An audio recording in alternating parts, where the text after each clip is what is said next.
Oh, wait. Double psych out combo. Bean Man?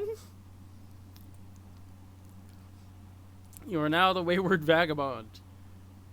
Vagabond. Retrieve. Got him already. Got him already. Vagabond. Examine the rotten pumpkin. What pumpkin? Vagabond. Check the little red bar. Appears to be a gauge for a large power cell, perhaps fueled by some type of nuclear reaction. If this is the case, it's relatively low in fuel, but who knows how long it's been running here. You do not care about this sort of nonsense, and will disregard it at once. You are very hungry.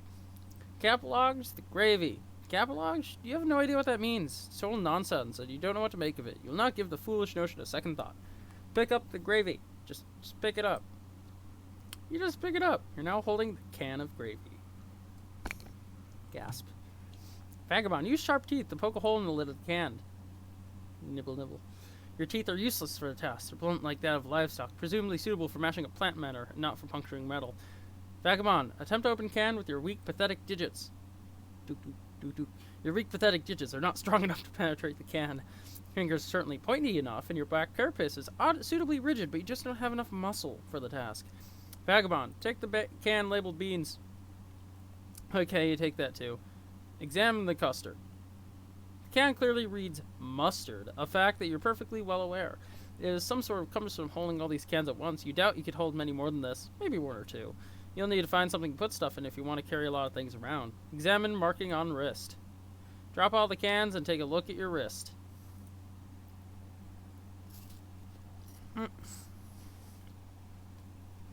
Some sort of specialized barcode pattern. This brings back unpleasant memories, and you'd prefer not to dwell on it.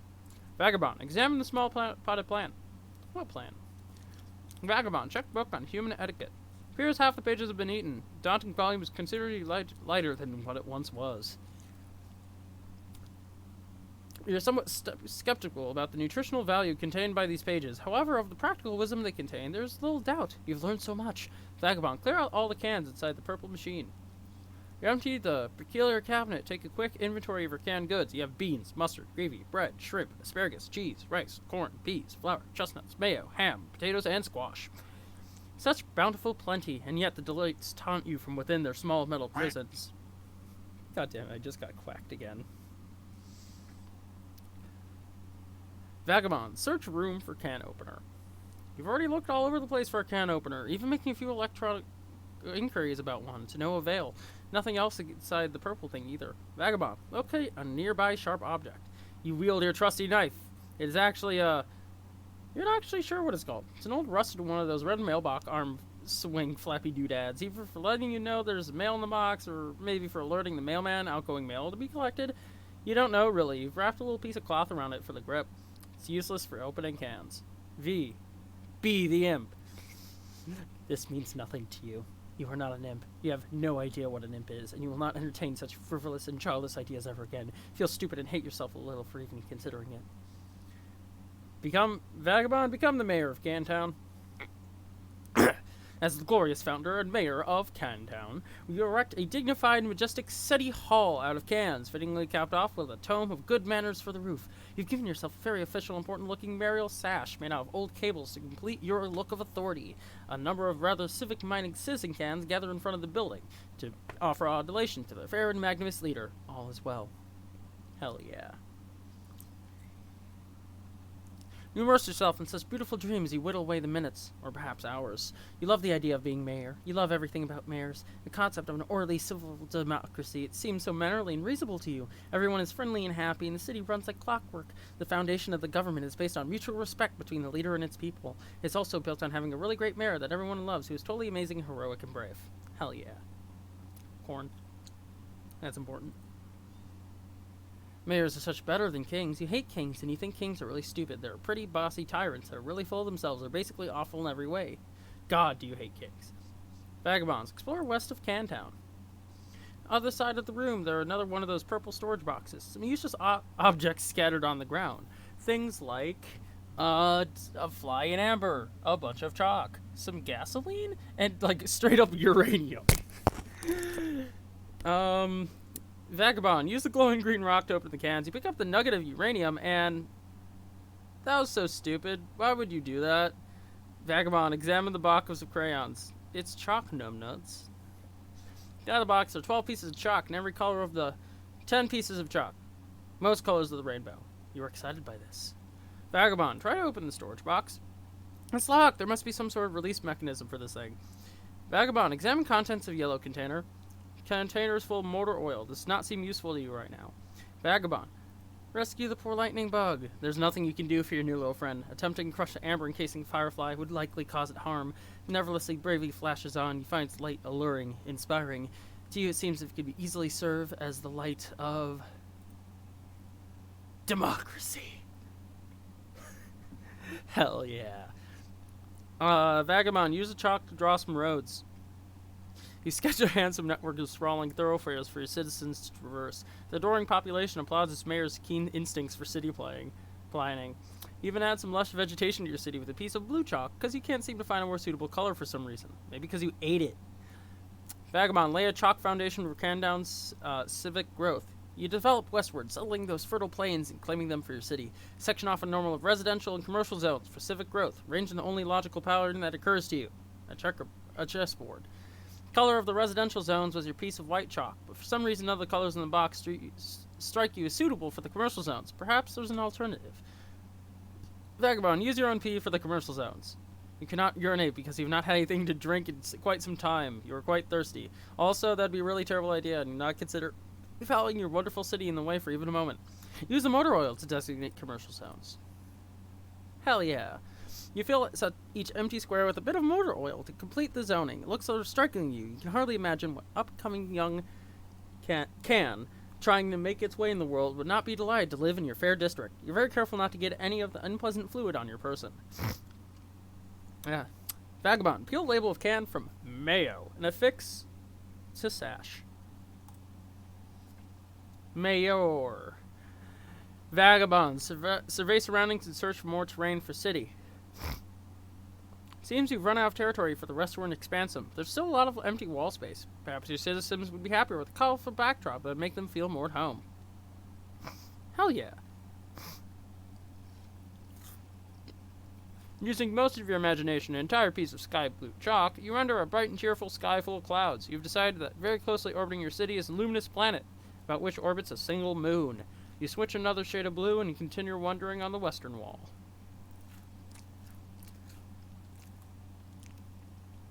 Orbiting much further from your city are 4 planets. None of these have satellites, you've decided. Yes, that makes sense, you think. On the southern wall, beyond an impenetrable veil of darkness, occupying the furthest orbit yet, is the ominous planet. A moon circles this one too. Vagabond, check out the rampaging boy on screen. Oh yeah, it's that guy. You haven't almost forgotten about him and his confusing shenanigans. Seems like he has things well in hand at the moment. He does not appear to need your help, and you've already concluded that he cannot help you, at least for the time being. Vagabond, turn on the other 3 screens. You have no idea how to turn them on. There's no mouse for this weird quadromonitor computer. It can only be operated through text commands from his keyboard. Perhaps there's a special key or command that will allow you to switch to other monitors? V, press tab. Click.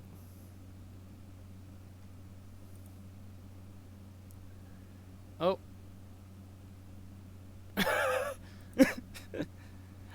Soda! Yeah! Vagabond, consume several cans. You free the heavenly brown elixir from the jewels of pink carapace and imbibe them like the wind. It's so sweet and sugary, you can wonder how much so much sugar can fit in one can. Whatever mighty wizard concocted this potion is truly deserving your fear of respect. V, welcome the rest to the city. Tabs are neutralized and you are naturalized as loyal new citizens of Cantown. All cans are welcome and equal in your city, regardless of can content and whether empty or full. It's not like emptying a can kills or anything. They're just cans after all. Vagabond, hit escape. Feeling refreshed and heavily caffeinated, you go back to work on the big computer. You hit escape, which seems to minimize the whole action window thing. It reveals a history of all the commands you've entered. Wow, that's a lot of them. Use the arrow key to scroll up a bit. I can't believe how much you've already tapped in this stupid contraption. What a waste of time. Scroll all the way up to the top of the first command. Looks like there's more commands above it. Maybe someone's entering commands on this thing before you? There aren't many more. On top of this list appears to be the very first command. You have home, view, switch 2, switch 3, switch 4, switch 1, and escape. And also lock room 3, password below, view and reboot. V, type switch 2. You activate screen 2. Signal is garbled. You have no idea what you're looking at. Some sort of filthy beggar pleading for help? No one is around. Nothing's happening. You seem to be locked out of any interaction with whatever is happening on this monitor. Oh, that's the, yeah, that's the weird wizard statue in Rose's place. Hell yeah. Vagabond. Type, switch to 3. Again, still very locked. It's another one of those rapscallions. The monitor's locked too, and you can't tell what to do. Not that you really want to, since it just looks like more confusing nonsense to you. Yeah, like how there's a sword in that. Somehow. And also, Cal is fucking dead. And consider switching to screen 4, but you decided against it. You have a feeling whatever's there will just confuse you even more, and you don't even really care that much anyway. Type home. All 4 screens activate. Together, they display a countdown, starting at 4 hours at 13 minutes. Type reboot. You can't. Nothing's working anymore. The timer seems to have disabled the keyboard. Time to be the mayor some more.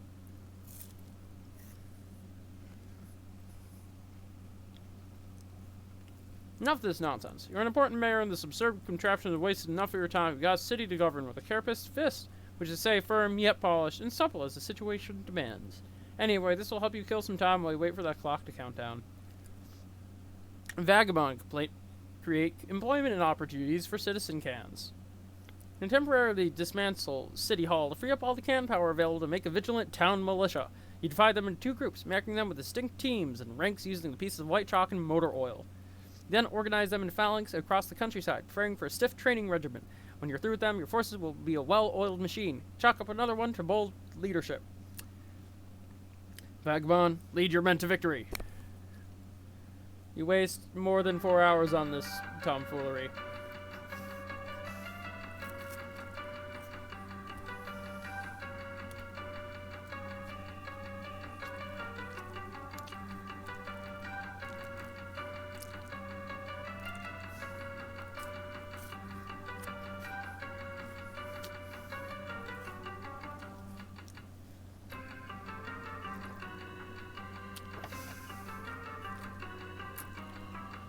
He's basically playing chess with himself.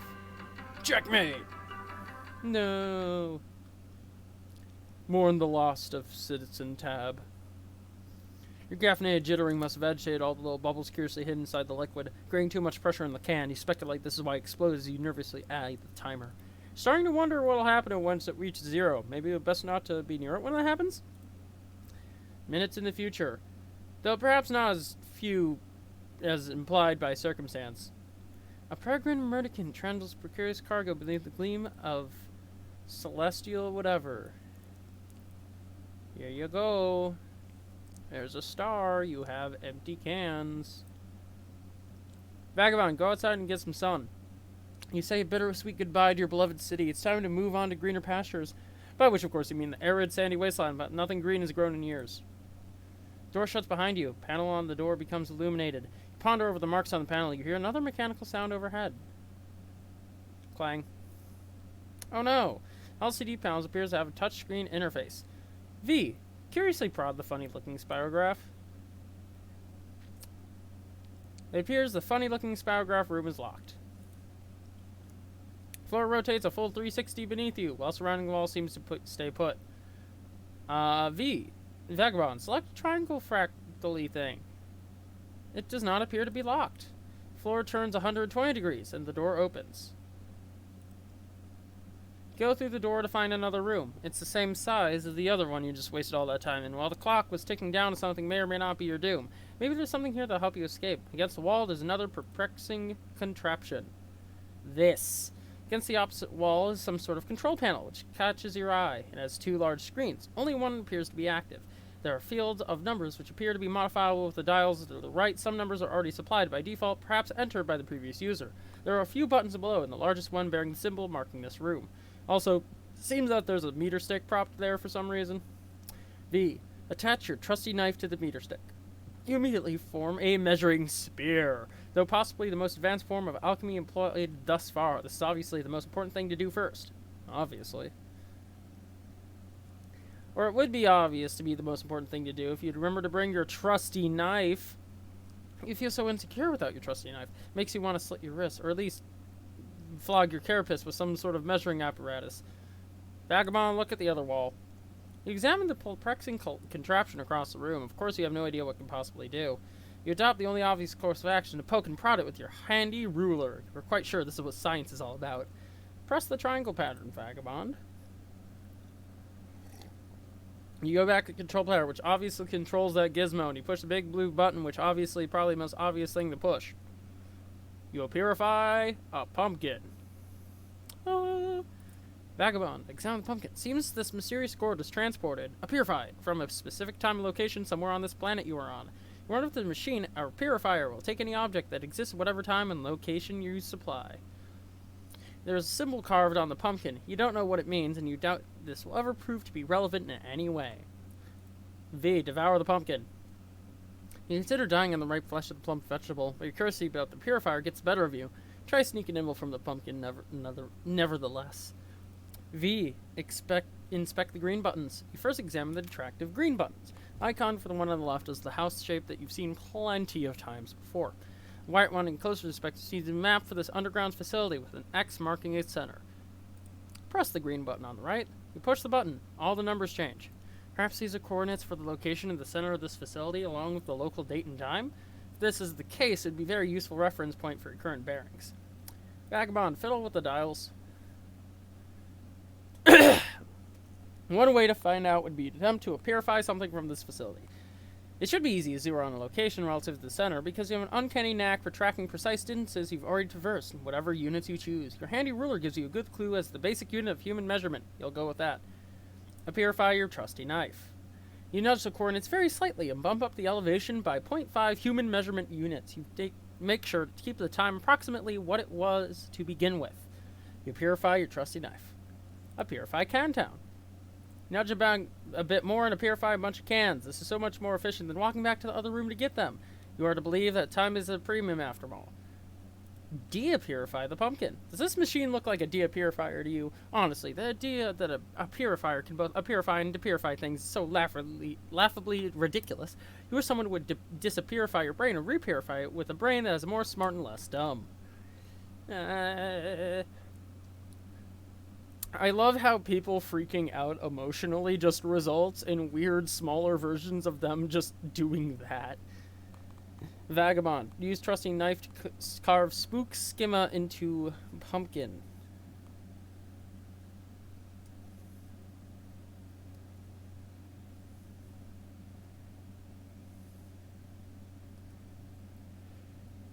What the hell are you talking about? The idea makes no sense at all and is basically meaningless. Try to use that mushy stuff in your gourd next time. Instead of you just carve off the top, exposing a decadent cache of gorgeous seedling ambrosia. Needless to say, you consume all of it rather quickly, but it turns out to be too gross for us to watch. Vagabond, move spirograph switch. You cannot move it. It is a spirograph-shaped indentation and possibly requires a special kind of key to turn it. V, purify Firefly out of the amber. Da-da. You release your blinky new friend. You'll give her a name when something suitably whimsical occurs to you. Look at her go. Vagabond, adjust time dial to purify rotten pumpkin.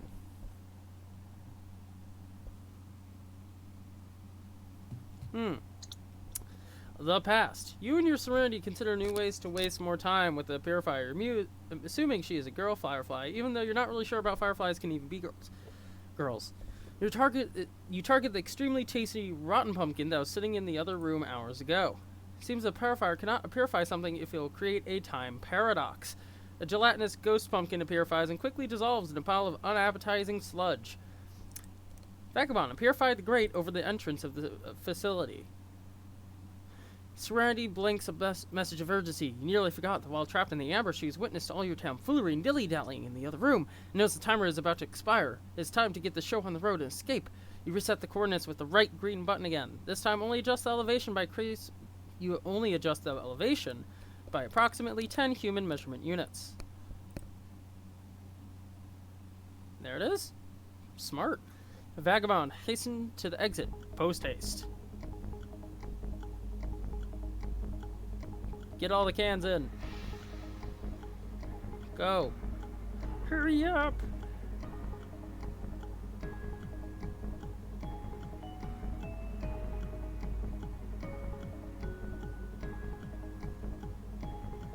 Is this really necessary? This is incredibly silly. Up and out, up and out.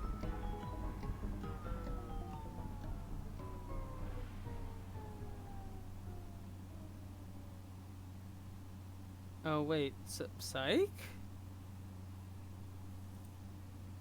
Oh wait, unpsych, you attempted rare and highly dangerous 5 times cliffhanger combo and fail. We're doing it again, man. We're making this happen. V. Ascend.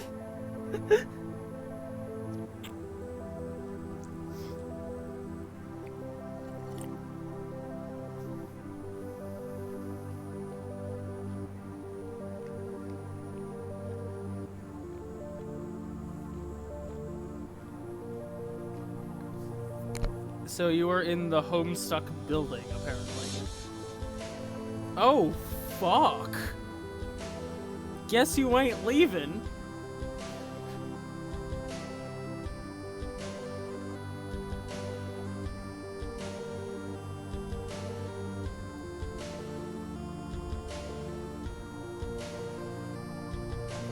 Continent westward, and years in the past, but not many.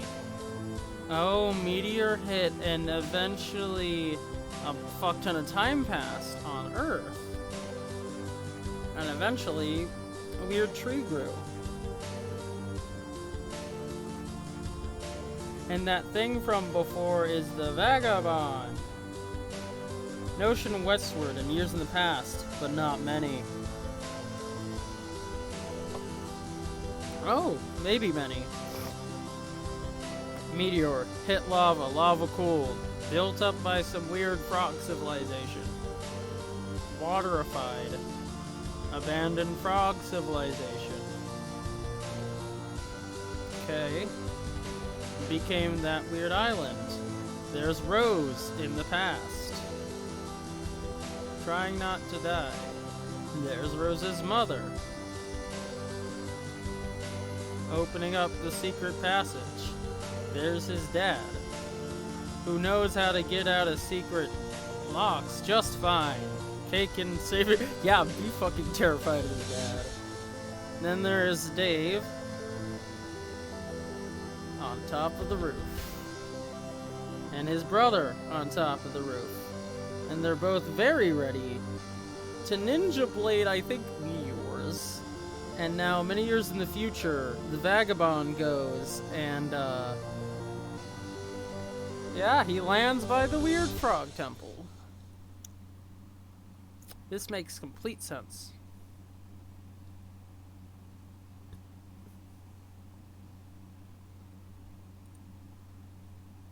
End of Act 2.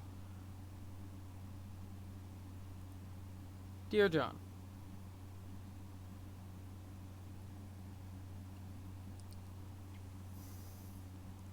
Dear John,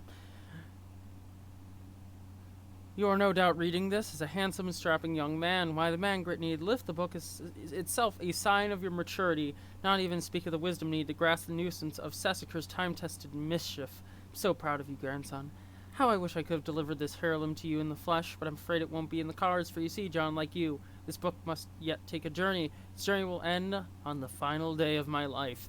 Even then, it will continue some, though I suppose that'll be up to your father. Perhaps I'll discuss it with you one day, when he and you are ready. It is your journey that I'm writing about to wish you luck. You will one day there will be a day where you thrust into another world, and once you arrive, that is only the beginning. You'll soon delve even deeper into a realm of warring royalty in a timeless expanse, a realm of agents and exiles and consorts and colonel sprites, toiling underlings and slumbering dozens, a realm where four will gather, the Hair of Breath, Seer of Light, the Knight of Time, and the Witch of Space, and together they will ascend. Oh. John, if only you knew how important you were. I regret my passing came so early in your life, and yet I feel in my heart we've already met. But what I know for sure is that we will meet again. Until then, John, I hope your father keeps you well fed. Act 3. Oh, ho, ho. Act 3. Silly girl naps by her flowers. It's quite likely that she tires herself out with a variety of silly antics, as silly girls are often known to do. She may have a silly name, too, or maybe not. It is hard to say for sure without asking her, but since she's slumbering peacefully, it'd be a shame to wake her up. Might as well just give her a name right now. Enter name. I guess her name is Farmstink? Wake up. Try to rouse Farmstink from her slumber, but she's really down for the count. Looks like she's holding some sort of note. Retrieve arms from... They're right there. In plain sight. Look, they're flashing red. Drop pumpkin on Farmstink. What pumpkin? Oh. You see no pumpkin. Frankly, it's hard to imagine there ever was a pumpkin in plain sight or otherwise. Anyway, that'd be a really terrible thing to do to a poor, sweet Farmstink. Read note. Farmstink, that was incredibly silly and a silly bit rude. My name is... Try again. Flip. Jade Harley.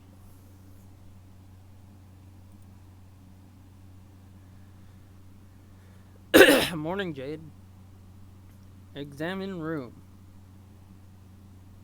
Your name is Jade. Jade, you've just woken up from a restful nap, and as usual, you have no recollection of having fallen asleep. You have quite a number of interests, so many in fact you have trouble keeping track of them all, even with an assortment of colorful reminders on your fingers to help you sort out everything on your mind. Nevertheless, when you spend time in your garden atrium, the only thing on your mind is a deep passion for horticulture. What will you do? Jade, play a silly flute refrain. Hell yeah. I love some silly flute refrain. Ooh, ooh. Oh, play.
I figured it out.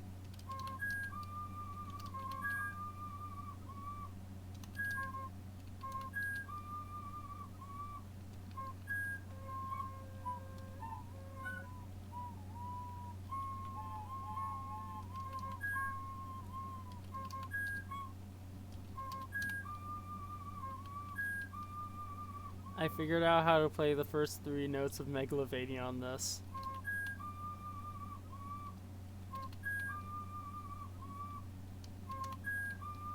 I'm so proud of myself right now.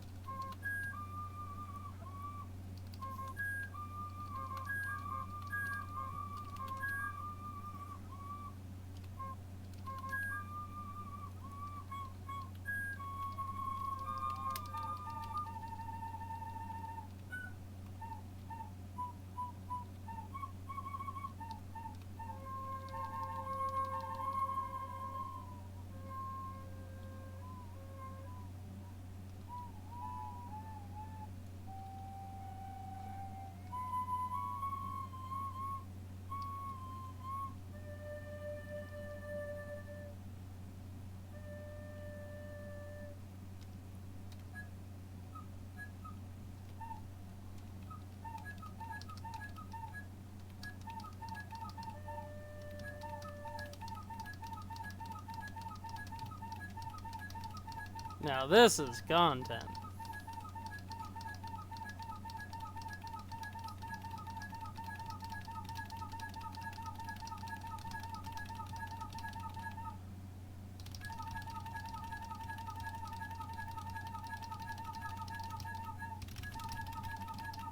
This is getting really hard.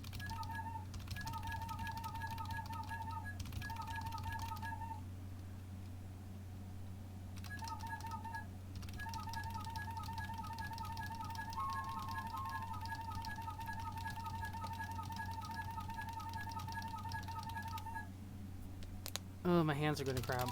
So let's just press everything at once.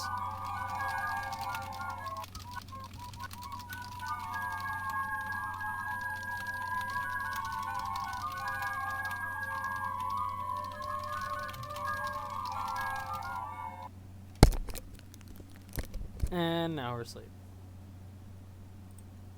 Anyways, wow, you really suck at this thing. Maybe you should try playing an instrument you actually know how to play instead, like the one in your bedroom. Honestly, you have no idea where this flute even came from. Things seems to appear and disappear around here all the time, especially to your unending children, any sort of large orange gourd that might be lying around. Consider throwing the flute down in disgust. Jade, camouflage the flute. Second thought, it's perfectly nice flute, and there's no reason to take your frustration out on it. You just need some practice. Before you camouflage the flute, you need to set your fetch modus first. Jade, set your modus. Ew. There's operation. Okay, so there's memory.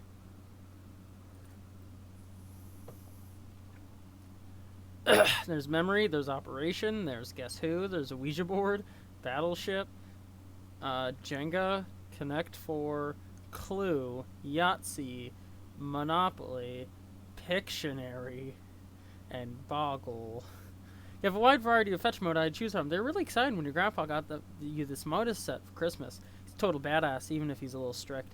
Typically opt for the memory modus when it comes to matters of day-to-day practicality. Yeah, that makes sense. Jade.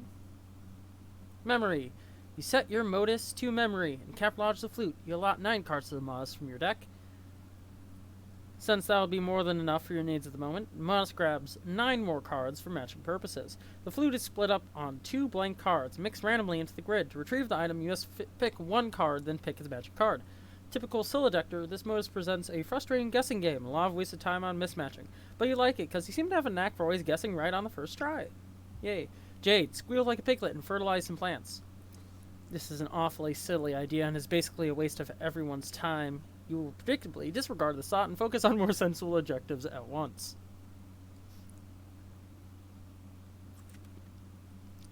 Oh my god, this is so much fun. I'm sorry, where'd the pig come from? 10 out of 10.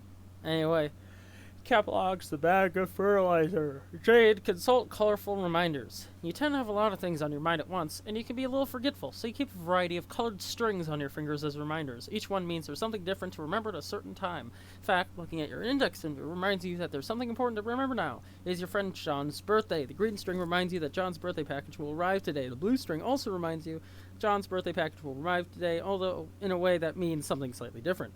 You're further reminded that you have some things to do outside your house soon, but you should stop by your room first to get some supplies. More importantly, you see if John is online and wish him happy birthday. Jade, catalogs the pumpkin growing next to you. Snatch up that pumpkin which seems suitably ripe for the taking. Hopefully, the safety of your Silodex will prevent it from being spirited away like so many of its fearable predecessors. Jade, exit the room. Jade? Jade, you need to exit the room. Also, why do you have the weird symbol from the game on your shirt, even though it's not out?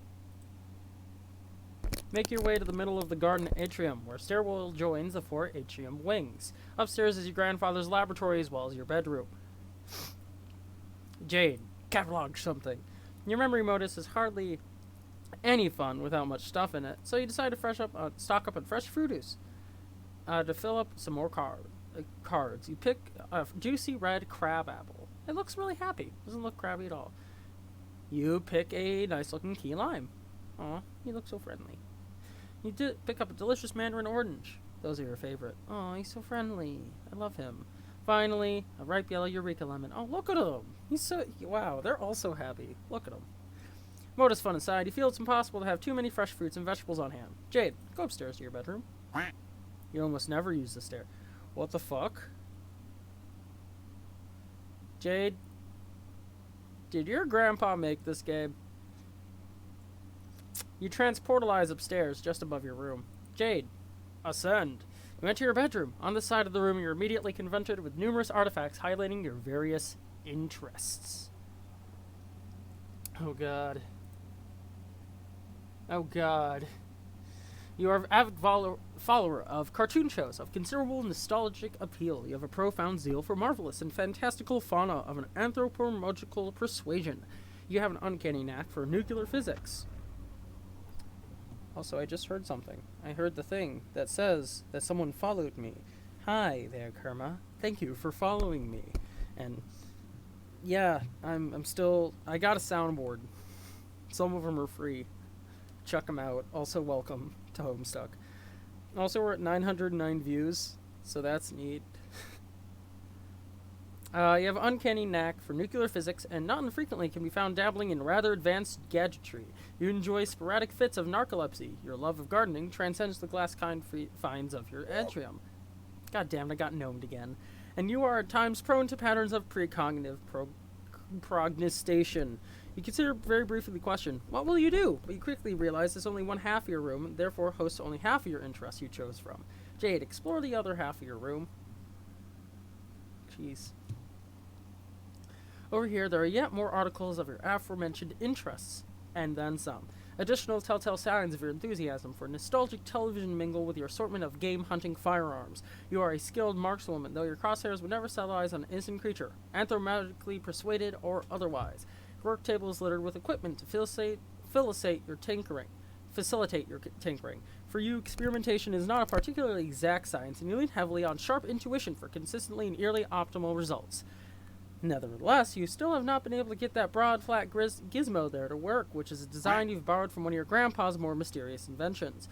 You are a great admirer of his, and you are not alone. Your grandfather is a world-renowned explorer, naturalist, treasure hunter, archaeologist, scientist, adventurer, big game hunter, billionaire extraordinaire. He's taught you everything you know.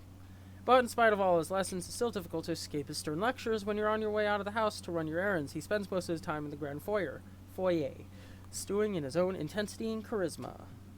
Also, yay, another quack. Nick, why did you have to know me again?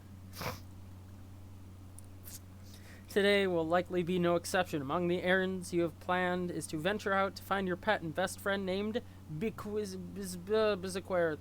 Samuel must be fed, and he will not be happy if he's not. And he's not happy, then you'll not be happy. First, you should really dig out your computer and say hi to John. Now, what will you do? Jade, quickly retrieve the firearms from your wall. You equip your trusty hunting rifle. There would be hell to pay if your granddad caught you leaving the house without it. Jade, wonder why the design on your shirt changed. Wait a fucking second. Oh, there isn't much to wonder. You left the wardrobe afire to its randomization setting. Of course. Duh.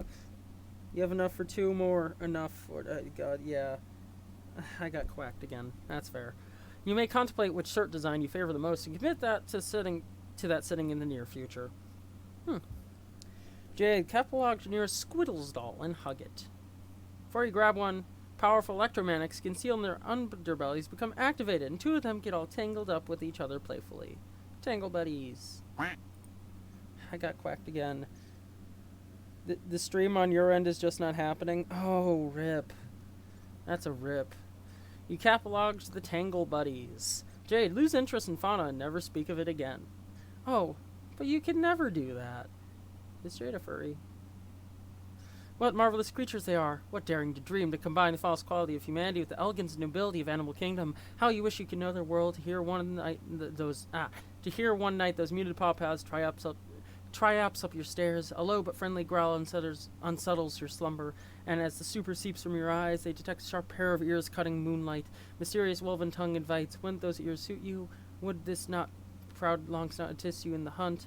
No need to answer. Words slough from the busy mind like useless dead memory, and his more visceral appearance, sapience takes over. Something simpler is in charge now, force untouched by the concerns and burdens of the upright. That forceful yoke, the bipedal toe, and now drives you through the midnight brush, your paws whisking through creepers, unearthing with each bold stomp bright odors demanding investigation. But not for long, as you and your new friend must claim the night with piercing howls moonward. You eat a weird bug and don't even care. Yeah, Jade's a furry. Hardcore furry. I can just tell. Jade, pick up your toys.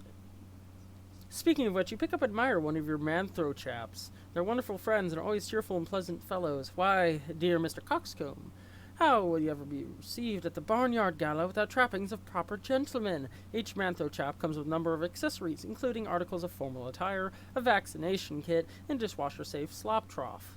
Of course. Jade, organize your dolls. You gather all your dolls into a rather cozy-looking pile. Aww, snuggle buddies. Jade, change wardrobe fire setting. You deactivate the wardrobe fire's randomization mode and set it to cycle through these 3 shirt designs. I wonder why. The decision was tough, but you think you came to the best possible conclusion. Oh, it was a poll. Jade, look out the window. Looking out the window. Another beautiful day in your neighborhood. It's peaceful and quiet as usual. Rather imposing volcano, the one we saw at the end of Act 2, looms over your house, which has been inactive for centuries. Although dormant on the surface, the volcanic activity deep underground provides your house with a source of geothermal power. You're not sure why your grandfather decided to draw from this source of energy when he had the unlimited power of the atom at his disposal, but this has been this way. It has been this way for as long as you can remember. You've chalked it up to your family's long-standing propensity for electric fursuits. Wait, you mean pursuits? Jade, God damn it, not the quack again. Jade, receive fursuit from Magic Chest. Dang it, Jade is a furry. What is this nonsense about fursuits? You do not own a fursuit. You think anthropomorphic fauna are really cute and enchanting and all, but it's never occurred to you to dress up as one. Sure, it's fun to imagine what it'd be like to run wild with a pack of wolves or purr and frolic with a litter of kittens, but dressing up as an animal just seems ridiculous. You'd still be just a silly girl, draped in raggedy, synthetic, tufty pieces of crap. Seriously, who are you trying to kid with that sort of baloney? Anyway, it's not a magic chest, it is your gadget chest, which you have adapted for storing a number of useful gizmos. It is once your oracle's trunk, gift from your grandfather, of course, and still contains many silly fortune-telling knickknacks, all of which are completely bogus. Says the person who could read the future. Jade, open the chest. Also, you're gonna abuse the quack? Go for it. Among the fortune-telling knickknacks are these items. A. Crystal ball, plus compulsory velvet pillow, a tarot deck, a magic 8-ball, a magic cue ball, and one of your favorite books of all time, Problem Sooth. Yeah, I get it. I get it. Problem Sooth. More quack. Among the useful gizmos, of course, your computer, which you keep inside a fun lunchbox for easy transport, and a couple of gizmos you keep handy so you don't always have to make a long trip to the kitchen. There's a cocalizer for preparing delicious meals, and a refrigerator, a name which clearly is a wacky variation on the much more common hospital item, the refrigerator. Jade, examine the magic 8-ball and magic cue ball. These things are stupid and useless. When the magic 8-ball isn't being frustrating and ambiguous, its forecast is always wrong. You've tested it numerous times with certain facts you know to be true. This is its reply when you ask if it is your friend John's birthday today. See? Stupid. You guess maybe it could be used as a reverse prediction device and always trust the opposite of what it says, but that seems dumb to you. Anyway, thing gives you a bad vibe. You might consider smashing it, but you're a little superstitious about whatever ominous consequences that might have. Even if the occult's talesman is a question, is a cheap piece of garbage. Magic cue ball, on the other hand, Satan make predictions with alarming precision and specificity. Fortunately, it lacks a portal on its surface that allows you to view the prediction. You put both of these pieces of junk back in the box. Jade, catalog to the refrigerator. You take the refrigerator. Might as well grab the cocalizer too. No portable kitchen is complete without it. You take your lunch top too, because obviously you're going to be using it pretty soon. Whoops, there goes your flute. Bye, flute. Who cares? Jade, feed your friend. Before you go feed Beck, you'll need to prepare a meal for him. You clear out some space on your book table so you can set up your refrigerator and cocalizer. I just love how everybody just clears things off by getting onto a table and just straight up running and kicking shit around. Just for fun, John allows you to take a stab at matching cards to use the gizmos. It doesn't present much of a challenge for her, so she figures you might as well step aside while providing a few generous hints. No, warmer, warmer, cooler, cooler, cold, warmer, yes, no, cold, ice cold, warmer, warmer. Wait, Jade knows that we're here? Yeah, everyone else acts like, they don't know that we're here. But Jade actively like, knows we're here. You have selected the key lime. Way to go. Look at him go. Look at him go. Look at the little lime. If there's anything I have to keep from this series as an emote, it's gonna be this lime. Look at him. Look at him go. I love him. He's just a tiny little lime. Look at him go. Try again. Hot. Wait, no, cold, really cold, frozen fucking tundra. Well, we got a lemon. Take another crack at this. Orange. Look at them all go. Congratulations, you advance your matching skill to the new level. Yukon Hero, Legacy of the Frostbite Amputee. Jade is beginning to regret breaking the fourth wall for this ill-advised escapade. Okay, one more time. If it were known in advance how terrible you were going to be at this matching game, the author may have given second thought to preparing this cool interactive Flash application. It's not, though. Look at all these fruits on the loose. Good luck trying to settle them down. Yeah. I love them. They're great. You just deploy the gadgets yourself. Jade, stick the fruits in a refrigerator, keep them fresh.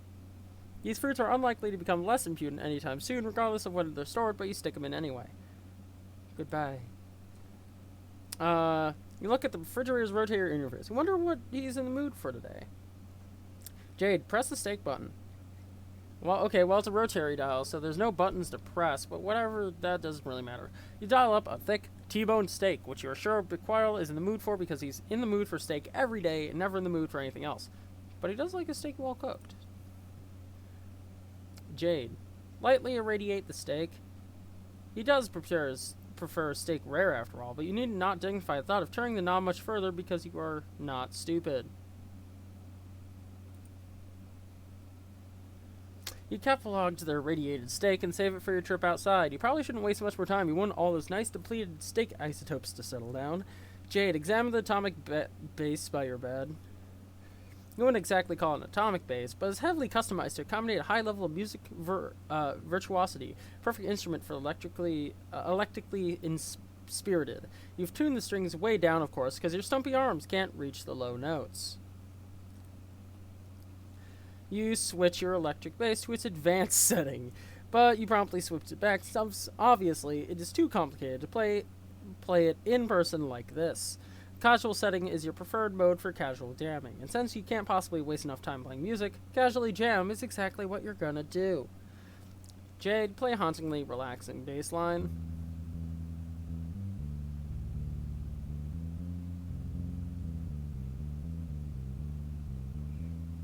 Weird box.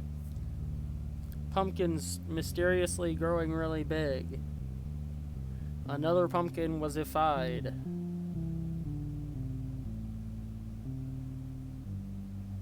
Oh, okay. You're at the top of a tall tower, which is right next to the volcano, which is next to the Frogland. I knew it. And there's the package for Suburb. Jade, capitalize the bass. You take the portable amp from the wall socket, too. Oh, that's an amp. Jade, open lunch top. You like to make yourself comfy in a plushy pile before getting down to business with your computer. I just got quacked again, goddammit. Jade, get down to business. Let's get down to business. Da-da-da. Holy fuck, okay. Hell yeah. I don't know what the fuck is happening. What the fuck is happening, but I like it. Jade, please activate Pester Drum.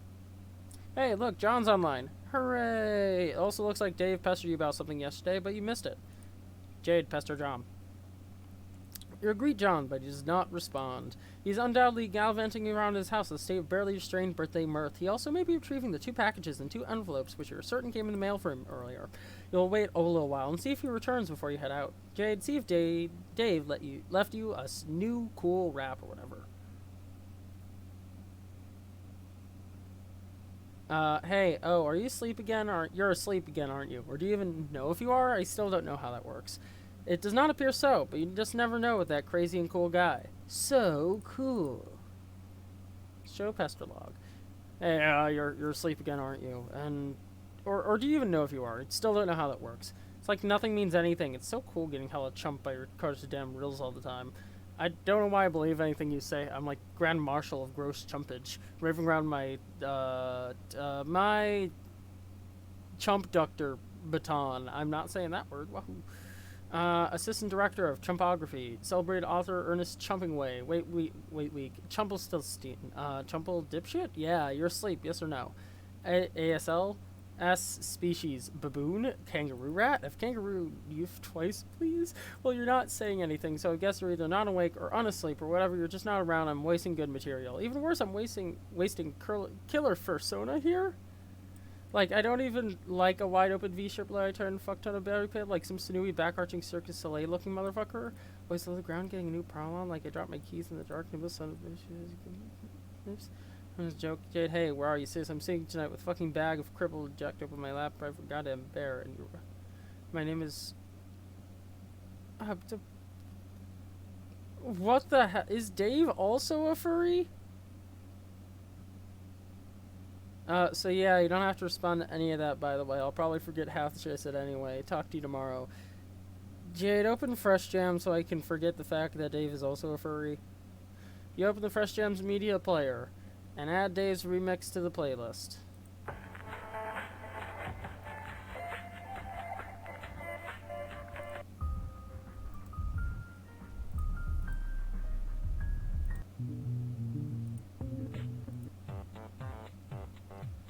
Ooh, funky. I like it.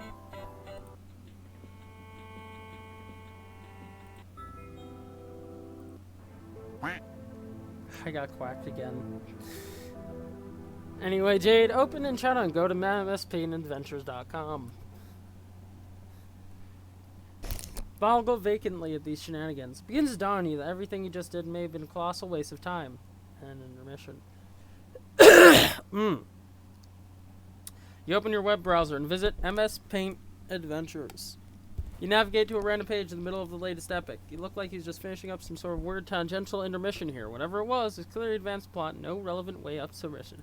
And intermission. Gosh darn it. Midnight Crew, act, whatever. I swear, if this is an intermission for the actual comic.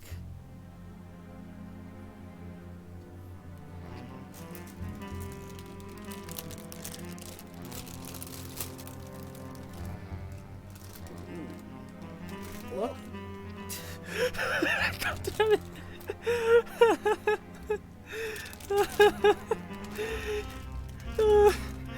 Why? Why did the gnome fit so well?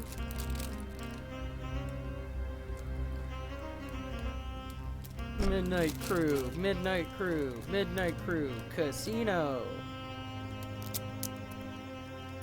Oh my god.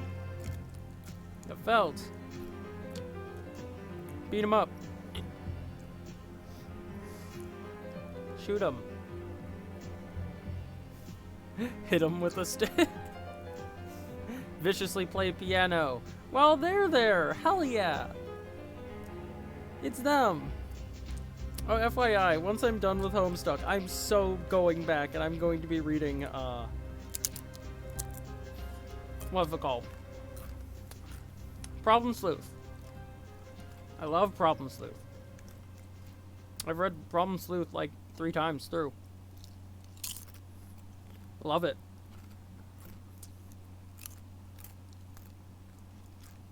If you get a little chime, but still no sign of John. Jade, go pester Dave.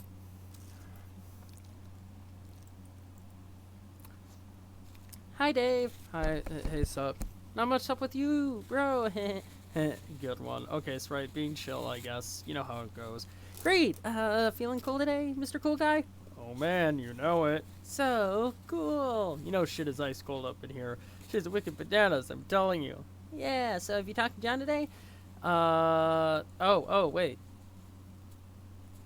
Oh, wait, yeah, we already read this one way earlier with Dave. Dave. Strife.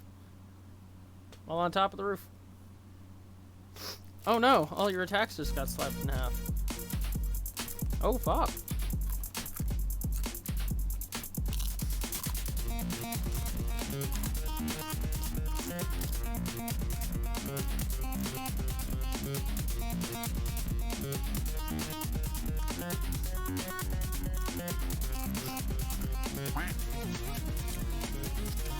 Always could use more ducks.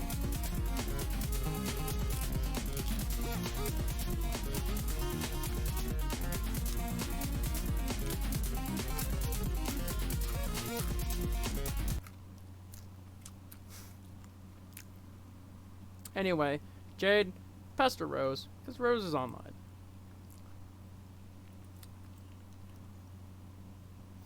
I require a font of frighteningly accurate and fearingly non-specific info. Do you know where I can find a wellspring of this sort? Yeah, okay, well, we can't talk for long. Have plans? Well, yeah, I do. You'll just lose your internet connection soon. And also, we won't talk again for a pretty long time. Not until you enter. Enter? Yeah. This is what I'm talking about. This is the itch that needs scratching. My avarice for an inscrutable. It is limitless. Well, what do you want to know? I've been insisting today was a big day. We'd all play a game. You didn't know the name of a game. You said I'd get in the mail, and I did. One that would help me answer some questions. But Strider's being obtuse. I can't catch John at his computer, and you don't even have the game yourself. On top of it, my internet is unstable. Are you sure today's the day? Oh, there's a lot of challenges, but yeah, I'm sure.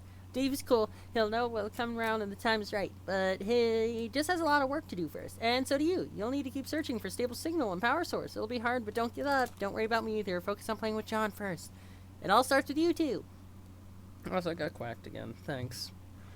Is there nothing else you can say to prepare me for this? I'm sure you think a little of blithely upsetting dark forces with Grandpa Mora over there on Hell Murder Island, but honestly, I've only read a few books on it.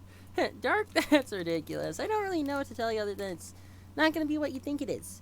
More importantly, you'll have your questions answered, but they'll be the ones you haven't thought to ask yet. Also, just be patient, be brave, you'll see. It'll be fun. Also, it looks like you've got to go. Take care, Rose. Jade, be the other girl. You are now the other girl several hours in the future. It appears the secret passage in the mausoleum has been opened by your mom, who seems to know that you'd be in there and in danger. These parents and brother and these parental figures seem to know a lot more than is being let on. I can already tell that. Like, the dad is already fully ready and prepared for combat. Right? The brother also super ready. Like, seems to know something's up. I can just tell. The mom knows something's up because she is the one who opened this, even though she shouldn't know that her daughter is out there.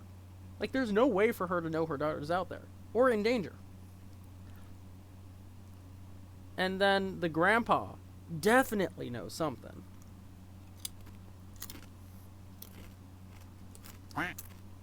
I'm gonna throw out a theory right now. Ready for this? There's one of three different possibilities. One, it is they are the like parental figures are actually them from the future, right? Or in the case of, you know,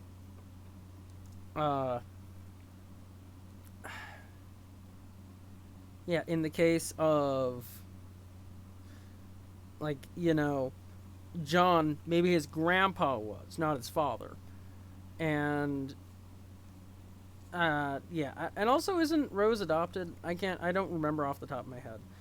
But, like, it kind of makes sense. It's either that, or, yeah, I'm thinking it's either that, it's them from an alternate universe, or because we've seen that whatever is I'm theorizing this is all simulation. This is all simulation being run on that computer, or it's a computer thing that can interact with the past or whatever. Either way. I have a feeling. Or that the Homestuck world, like when they're transported to the void or whatever, is the simulation that they're sent to. Right? They're sent into the simulation and then it like lines up with the future or something. Well, we saw that there's a reboot command. What if all these parental figures are from a previous version? Like maybe this has all happened once before, but then it got rebooted. That's my theory. Basically, long story short, I know the parents know more than is let on. I'm thinking they've gone through this before. I'm thinking they're either alternate versions of our main characters, future versions, or they're from a previous version of this. Anyway, you're now the other girl several hours in the future. It appears secret passage to the mausoleum has been opened. It's getting awfully toasty in there. Here, you gather up your belongings, including your dead cat. Rose, descend. Ooh, mysterious hallway. Jade, stop being the other girl and pester John again. You spent enough time for now concerning yourself with the future of your friends. John will not be available until later. By then, he will have his hands full, as will you. Bink. You pack up your lunch top and get ready to take care of some business downstairs. Jade, descend. Try as you might, you can't stop your mind from drifting to the fate of your friends. You dwell on a particular configuration of reminders on your finger. Ugh. Oh, this.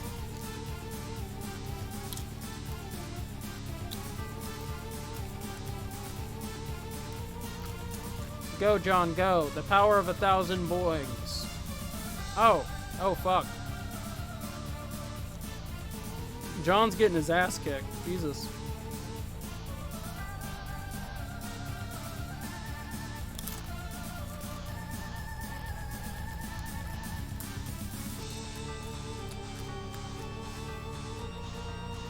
Go, Nana.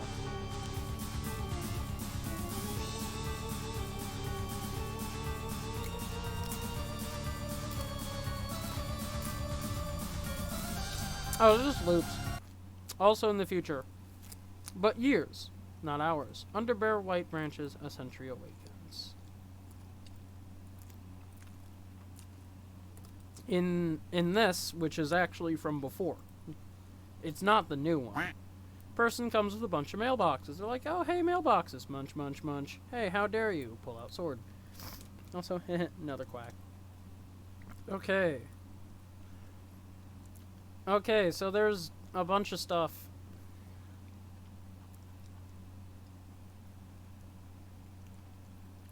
Also, it seems like system can be cracked in some way. If you have a complicated item, you want to extract simpler items from it. Might be an algorithm deriving pattern you want or whatever. Also, you want to ask Jade because she's really good at this sort of thing, even though she doesn't have my elite hexer cred. Too bad she makes herself so scarce all the time. Jade, if you ever read this, let me know what you think. Okay. Exit. You enter the laboratory. Rose, look for mad scientist.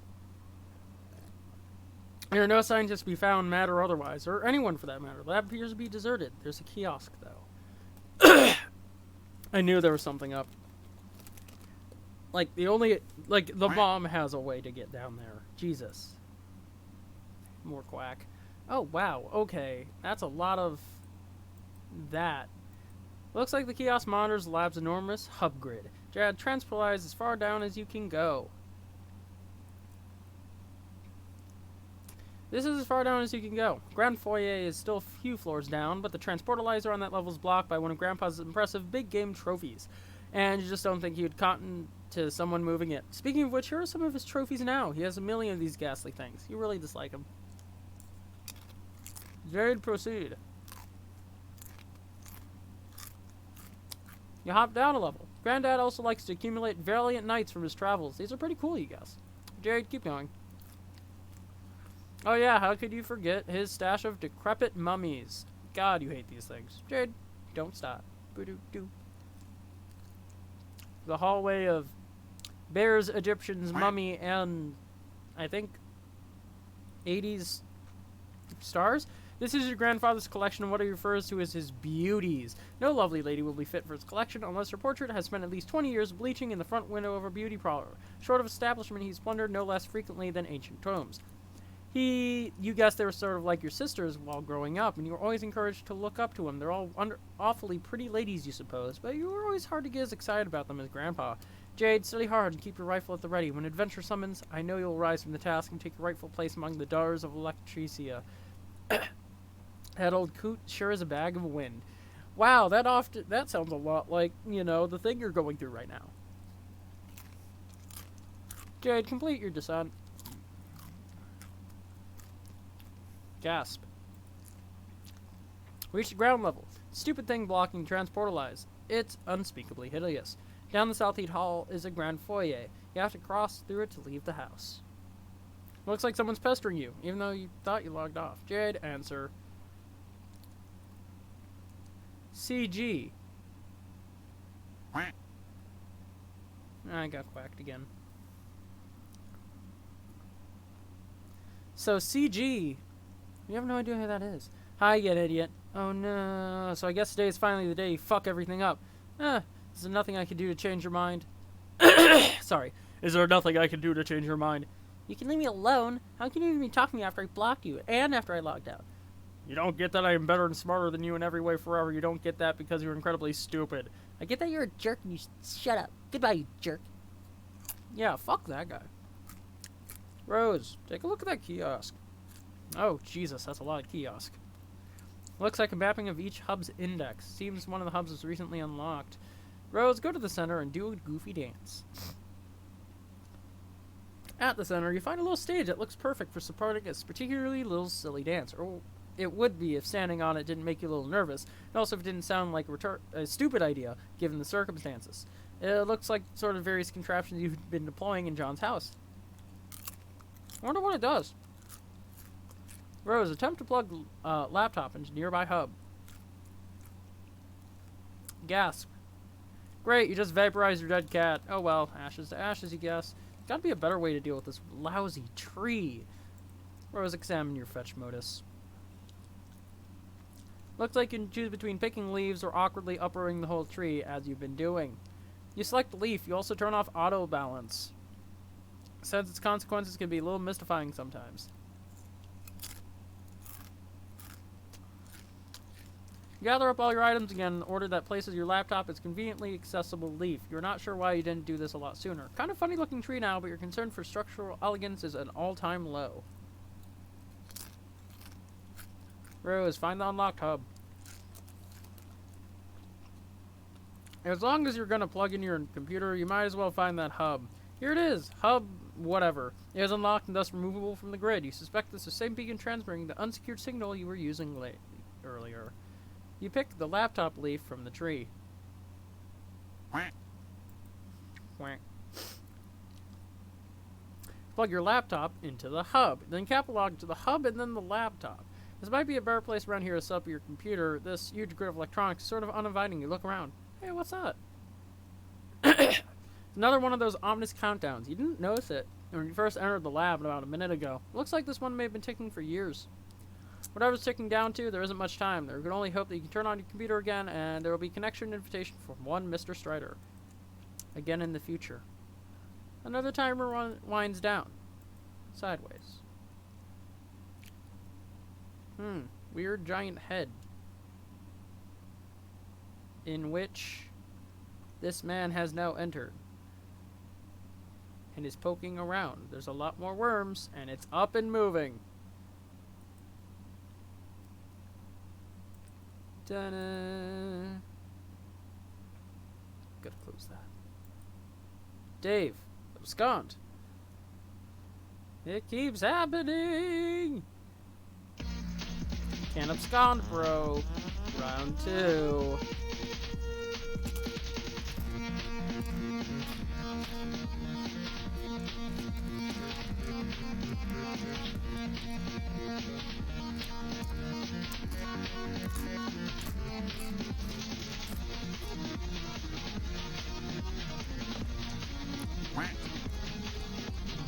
Thank you for the quack.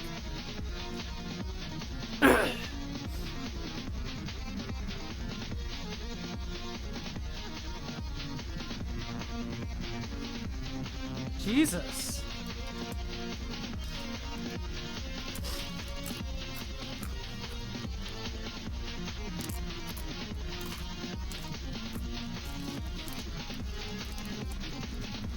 Ow. I warned you about stairs, bro. So did your dog.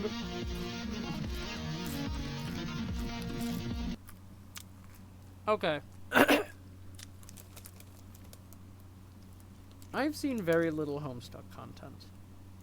One of the things I've seen is Dave, or seemingly Dave, being called a different name, with the sunglasses that the brother is wearing. Now, the brother was not older in these photos. He was about the same age as Dave. So I think this confirms my theory that they're alternate versions. And or from a previous simulation. That's my guess. Then again, I could just highly be wrong, and, you know, the brother could die. And you could get the sunglasses from him. Anyway, it keeps happening. What does? You don't have time to humor every random thought that pops in your head. The clock's ticking. Rose, look around for anything else of importance.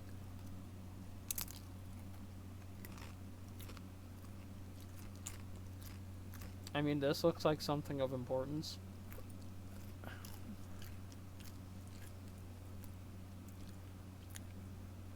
It appears that the Skynet's primary session terminal, monitoring a great number of suburb sessions in the northeastern United States and parts of Canada. Upon further investigation, you draw some logical conclusions.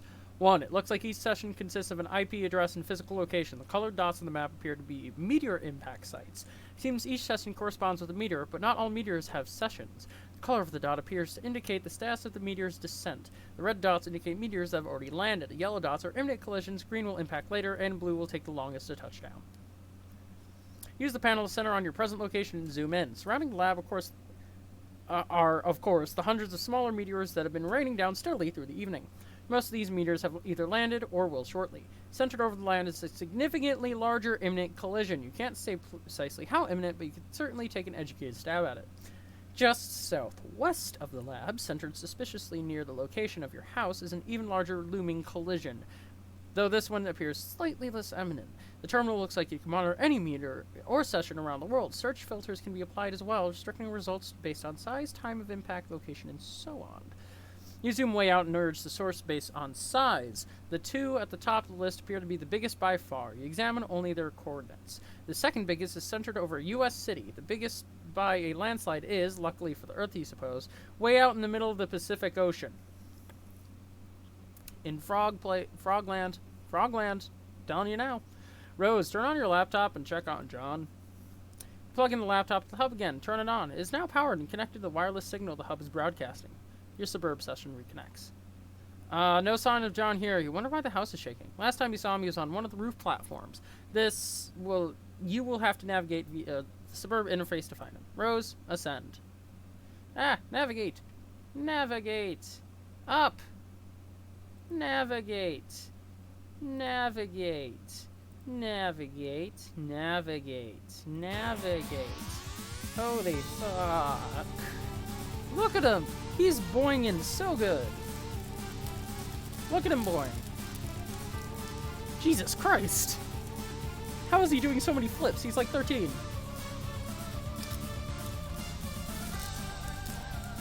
Oh, Nana.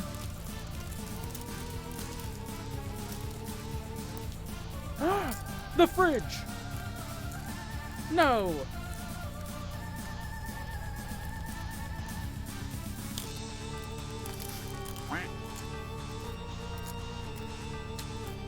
Yes, a quack is appropriate. Yeah, get applianced. He's ping-ponging all over the place. Nana isn't taking any of the big guy's shit. Jesus. Holy fuck.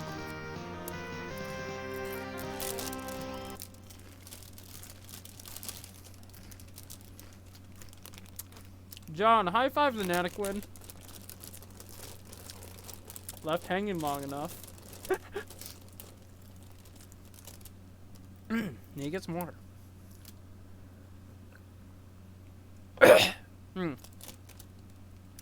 Good work, John. Oh, hey, you're back. For now. I'll have to leave again shortly. Looks like there's another large meteor headed for my present location.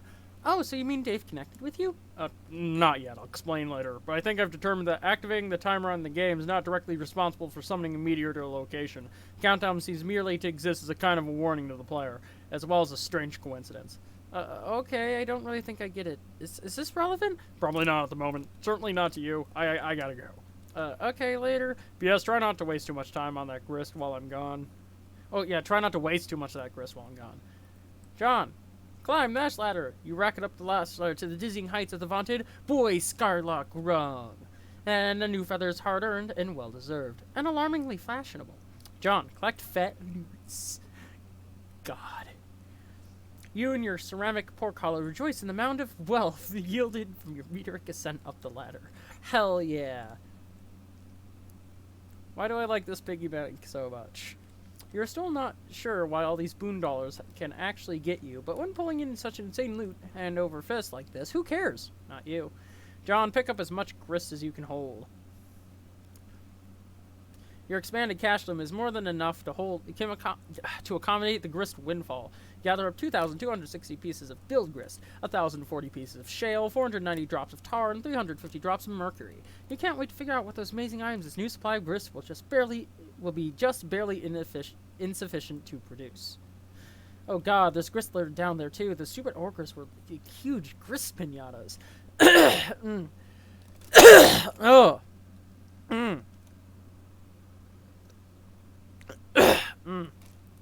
Ugh, so much phlegm in my throat, making it hard to talk. One of those big sour grape electric Holocaust fruit gushers is jammed in the hole of the platform. You guess there's only one way to get it. Ding. Ah, John, don't forget your book. It is your birthright. You ought to give it a read when you have a moment, particularly the first several pages.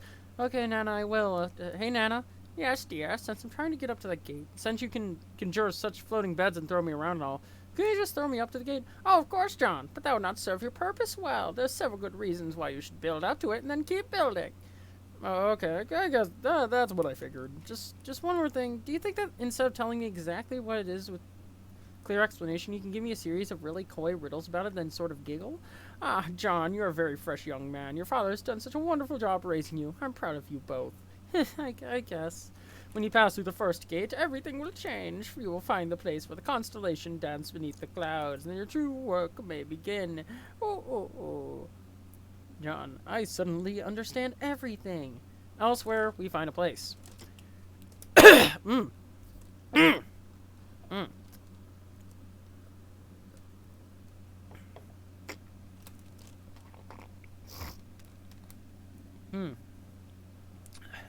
Why? Where a kingdom lies entrenched beyond an impenetrable veil of darkness.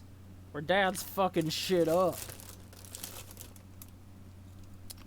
Fuck him up, Dad.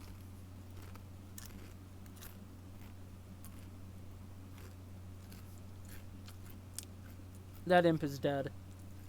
Oh, goddamn, okay. I just expected it to be a joke where it just had cake in the next frame, not being fucking launched.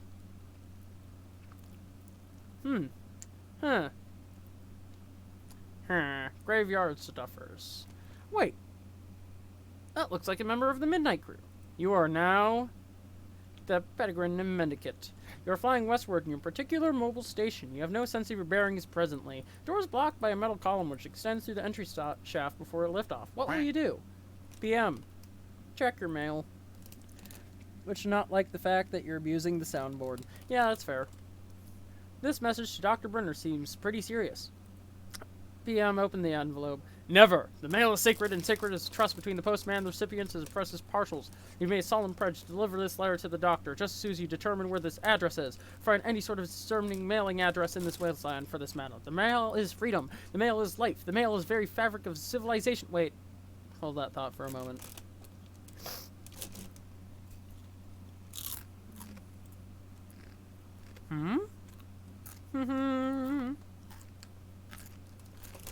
Finally.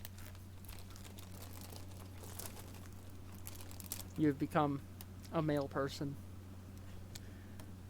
The male is the one final hope for resurrecting a dead planet from its ashes. I'm trying to pour water again. And the letter carriers are the brave soldiers of God in this righteous crusade. They are the defenders of the light of knowledge, free communication, and exchange of ideas. They are the bold toters of all those little papery conduits of freedom, white postman ankles that whisper a message on their deliverance, a promise of yearning. There is hope yet. Liberty, reason, justice, civility, edification, perfection. Male. PM, examine the keyboard and screen. It is a terminal you use to activate the station's homing mechanism. It looks like it has now returned control to you. Default viewport displays commands previously entered, including your last and only command, home. PM, type, view. View. Type another one of the previously entered commands. It switches to a view of a very young girl standing alone somewhere. There's a heavy amount of video interference of some sort. The girl seems familiar to you. Wait. Wait. Oh my god. What if there's gonna be 4 of these guys? The original one, the Vagrant or whatever, is for John. And then this person is for Jade. Then there's gonna be 2 others. Oh ho ho. Greetings. Don't I know you? Electric. Electric. Explosion. Never mind. My theory has been proven probably wrong. Rose, refuse to acknowledge the absurd T-set. You successfully discard the T-set because it's stupid and shouldn't be in a place like this. You probe further into the lab. Looks like a little girl's room. This all strikes you as a bit odd. No time for messing around here, though. Rose, wear the scarf and be the writer. Okay, maybe I'll do a little messing around. So you're only human after all. Oh, what's that? You are accosted by a friendly mutant kitten. John, resist great urge to take the wedge shale. You know you should take this thing, but... Suddenly feeling apprehensive about entering your father's room with all this scampering around, it slipped your mind how much you hate his hideous clowns. No use putting it off any longer. There's only one thing left to do. Give me a D. Give me an E. Give me an S. Give me a C. John, just jump down. Ding. Jade, scamper into Grand Foyer with wild abandon. Oh, this is your Grand Foyer. You scamper your heart out and bump into something. You don't know why you always insisted keeping it so dark in here. Oh, look, it's one of his dumb globes. These things make it awfully difficult to navigate the foyer. We get it, Granddad. You like to travel around the world, going on adventures and stuff. Those goddamn stupid globes. Jade, arm yourself. Grandpa will surely have stern words for you if he catches you without your trusty rifle at the ready. That's just what you need. Another one of his blustering mustachioed diatribes. You're rolling your eyes in advance, getting them warmed up. Ideally, you can evade him altogether. All you have to do is get past the fireplace, out the front door, and you'll be scot-free. Jade, examine those chops on the sofa. These are the manners for distinguished house guests. They're like to gather here by the fireplace for tea time, as well as pretty much all other times. All very mannerly and civilized. You know exactly what's going to happen when you try to sneak by. The fireplace is going to light up, and your grandpa's silhouette is going to appear in front of the fire. Give you a good spook. He's so predictable. There he goes. The old man has the flame. You suppose you could still manage to sneak by the crafty old man if you're fast enough, and avoiding the encounter would be ideal. Encounters with him are usually intense. Jade, leap dramatically across the divide. Whoops. Guess encounter with him is almost certain now. Most likely not for a while. Time to see what someone else is up to. Let's say Dave. Because, you know, you have narcolepsy and you fell asleep. Strife. Oh, Jesus. Spinning wheel. Aw, snap. Preloader psych out. Oh. Still asleep. Oop, wake up. Strife? Grandpa Harley. Grandpa Harley's dead?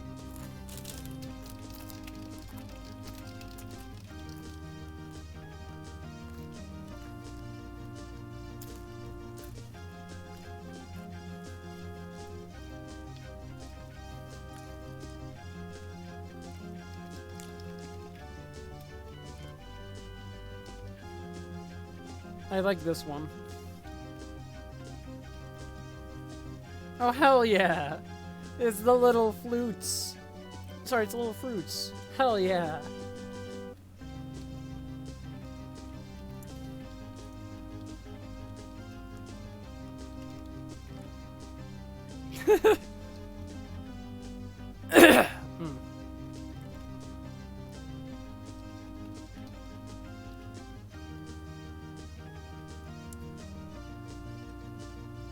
Yes, the hat. Wait, okay, so the number keys don't do anything.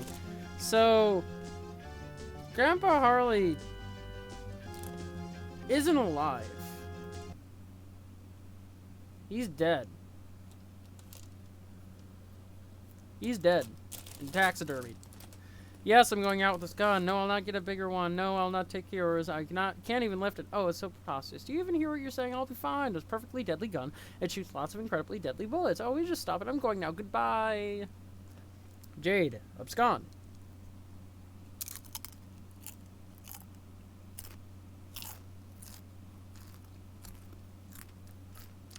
He was so much easier to deal with when he was alive. Jesus. Postmaster, miraculously survive. PM, look at the explosion hole. No! Not your mailboxes. Oh, one of the worms is going for him. He has saved it. Thank you, worm. Rose, refuse to acknowledge the absurd kitten. You fail miserably. Oh, look, just some more mad science crap over here. Rose, insert coin. This weird arcade game Gizmo adapted the setup obviously doesn't take coins anymore, assuming you never did. Besides, you left all your coins in the fridge, remember? Rose, let's play a game. This doesn't appear to be a game. Appears to be an purifier. An purifier? Oh. Rose, screw around with the purifier. Oh, give me a second. Ugh, one of the chips. A little overcooked. You mess with the controls. Oh, hey, Jaspers is alive. Or at least he was in the past. According to the timestamp, this was almost 9 years ago. Trying to move the crosshairs with the joystick, but it seems to be permanently locked on a specific target. You might be able to unlock it, but you certainly don't have much time to horse around with this thing. Oh. You zoom out. Looks like you and Jaspers were having one of your sessions. You weren't making a lot of progress, though, because Jaspers was no doubt being characteristically recalcitrant. You possibly jotted this phrase down on your pad. It's hard to remember, though. Wait. Could this be that day? Or was cause of time paradox? You attempt to purify Jaspers. That would surely cause a time paradox, because you can clearly see that it has not told you his secret yet. But it seems that the machine has a safety mechanism to prevent such irresponsibility of purification practices. The paradox ghost imprint of Jaspers purifies instead and quickly settles into a mound of sludge. I feel like one time it's just not going to do that. Oop. The machine, besides, sucks up the paradox sludge and begins some sort of automated procedure. Seems whatever sort of primordial biochemical properties the sludge process being evaluated by the device. Device generates a fetal paradox clone of Jasper's. The wretched creature exhibits a number of unfortunate mutations, though. The good news is it will be mercifully unestablished along with this facility shortly. This is also the bad news. Whoever was operating this machine staff may have been making unsuccessful attempts to perfect the science of ectobiology. Rose have a flashback. No need for a flashback. Conveniently, you can watch what happened right there on the monitor. You roll the clock forward a few seconds. Jasper reveals a stunning secret to you in strict confidence. Before you could ask him to clarify, he vanished into thin air. You now believe you understand why. However, you're not the one to purify him from this moment. Your hand was nowhere near to the controls just now. A few weeks after he vanished, his body washed up along the riverbank. His suit was a mess. Your mother fitted him with a new one just before the ensued funeral service you insisted on. Huh. Rose. Trace Jasper's whereabouts on the machine.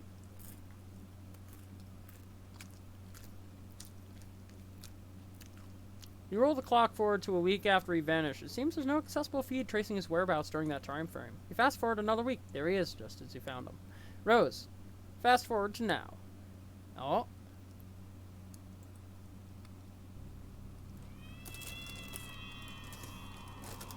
No.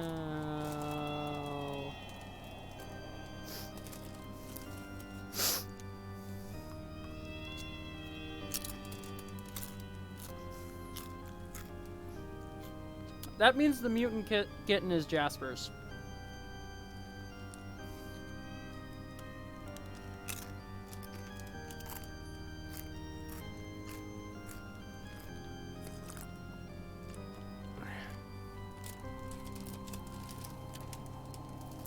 Rest in peace, Jaspers.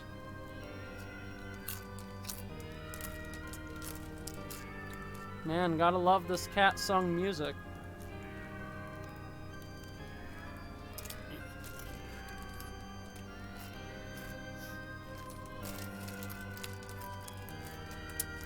Aww, how adorable.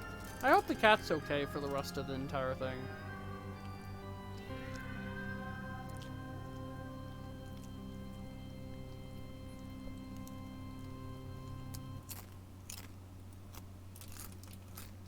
It's Jasper's. He's alive. Well, okay, he's still dead, but his body's intact. Turns out it wasn't some kind of disintegrator like you thought. It's more like an escapalizer. Rose, a purified Jasper's immediately. Good thing you finally got this all sorted out. You now only have 10 seconds to spare. Time to stash the dead cat and amp spray. Stop fooling around and transporize out of there. Zink. With the cat. Hell yeah. Jade, locate and feed the double BC call pet.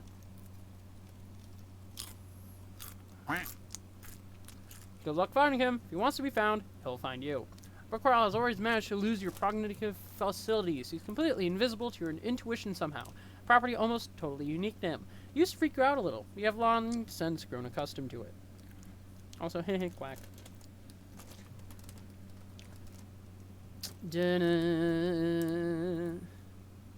Huh? Oh no, it's nothing. Nothing at all. Moving right along. Jade, retrieve package that you expected to arrive. Birthday package you were expecting from John arrived months late, and yet right on time. Landed right over there past crumbling monument, a satellite to the great mystic ruins at the center of the Cradle Lagoon. John, triple somersault in room stick the landing. Okay, you do that. You're now in Dad's room. Where are all the clowns? You spot your dad's briefcase beside you. It probably contains all sorts of clues, or at least various forms and paperwork critical to his trade as a hilarious street performer. John, Snoop. Yeah, here comes the secret. Get ready for some major reveal. Wait a minute. These are just boring business documents and spreadsheets. What the hell's going on here? John, examine your dad's room.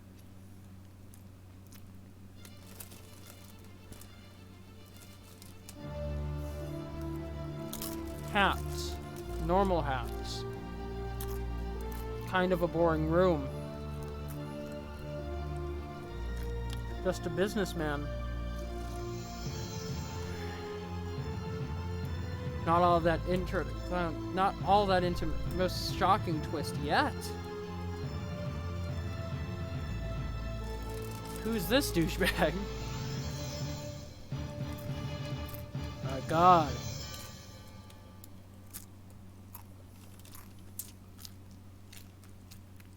He's only moderately into magic. John, calm down. It'll be alright. So all those years, I believe he was out busking up the corners with hilarious antics. He's just working as an ordinary businessman? All along, he was just a man trying to make a good, honest living for his son. Maybe he's just too embarrassed to tell you the truth, or maybe it's just that you never bothered to ask. You always just kind of assumed. Also, thanks for the quack. Meanwhile, the human prisoner is broken out of his jail cell yet again. Attempts to block the cell door with heavy objects have proven futile. Jesus Christ, he's strong. He can lift fucking safes. They were being literal with that. You're gonna need a bigger safe. I don't think that's gonna work. Who's this guy? Enter name. Spade Slick. Spade Slick? That has a nice ring to it. But you know your own name. That damn well ain't your name. Take another stab at it. State, name, and rank. Okay. State, name, and rank. You are Archagent Jack Noir. Fucking news, Midnight Crew. You oversee various affairs of a dark kingdom. Presently, you're determining how to deal with this prisoner who has been a thorn in your side since he was apprehended. You view the affairs of the kingdom through a series of fenestrated walls. You have 3 walls, nearly enough to form a cubicle of vigilance, which is a full and proper enclosure for an agent of your stature. However, much to your utter contempt, your 4th wall was stolen some time ago. John, don the comical hat. This frivolous headdress turns your stomach. You'd sooner stick your head in the furnace than coax on this monstrosity's loathsome, colorful maw. It's bad enough that your exalted ruler ordered everyone to drape themselves in these hideous rags the moment a troublesome human with a pipe and his child showed up. But you draw the line at the hat. Jack, call a minion. Yo, another in the minion crew. You order one of your burliest agents to the scene. He brings something heavier this time. Your transmission is interrupted. Seems your glorious monarch has concerns over your wardrobe.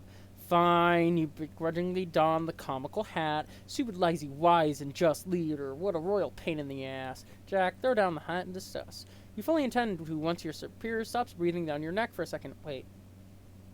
What now? Oh, the dad just beat the shit out of him. I'm telling ya. These are previous versions or future versions of them or something ridiculous. Like, they all have combat experience. Like, we know Dave's older brother had a bunch, as can be seen clearly from the fight. We can see the dad has a bunch because he's strong as hell. He could beat the shit out of people. I assume that the grandpa was a great hunter while he was alive, so clearly he did too. Right, he had something going on. And then there's the Mama Rose. Mama Rose, the mom of Rose, seems to know something. Your blood is boiling so hot, you think you could cook an egg on your carapace. Looks like you'll have to go handle this yourself. John, investigate the room for anything Dad may have left behind. Seems some open birthday presents which Dad hadn't gotten around to giving you yet. John, present time. Open present, see what's inside. There is...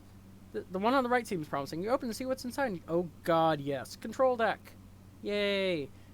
John obtains sweet loot. You turn to this thing and put a mean peep on the sweet loot. You, in addition to the modest control deck, you got a bonus array fetch modus, plus another 12 cards, which are practically worthless by this point, but hey, I'll take them. Jesus. First thing you do is flush the extra cards in your deck. And really, this is just way too many cards.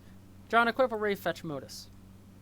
Ray Modus allows you to store and retrieve any item from any card at any time. It seems exceptionally serviceable, but difficult to weaponize.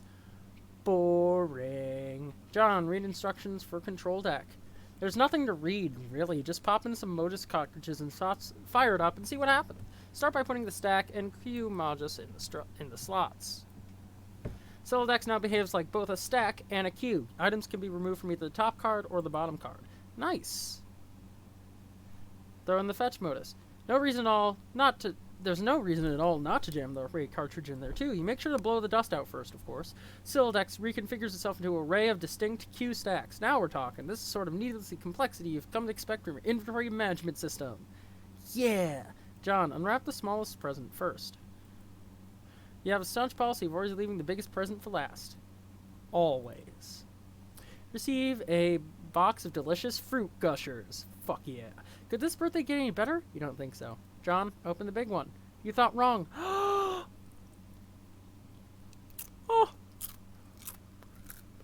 Look at that. Look at that. He has his own little suit. John, fill up an entire Q stack with shoes. Okay, awesome. Q stack's full of shoes. Grab the gushers. Dang, you spaced out and put in the wrong Q stack. Don't worry, you'll get a hang of this thing. Bonk yourself in the head with a shoe. John, closely inspect the fruit gushers box.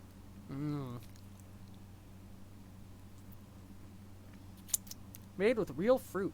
Excellent source of vitamin C. Fruit gushers. Massive tropical brain hemorrhage. You know, I don't think that was a flavor. He's not one commercially sold. So delicious. You can't wait to catalog one of these packs and make like 1 million gushers. Screw all this building nonsense. You'd rather make candy. Wait a minute. He can't be.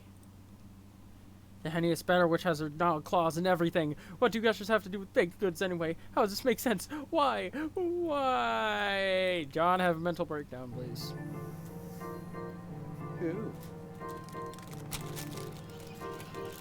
Cool fructus monsoon, kiwi mango, volcanic rush, wicked watermelon, groin injury, mixed berries, social anxiety disorder, neon green ectofactal blast, gem and sour diabetic coma, ape-shaped apocalypse, wild cherry.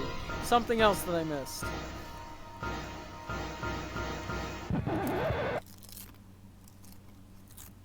This is stupid. Jared, retrieve the package, please.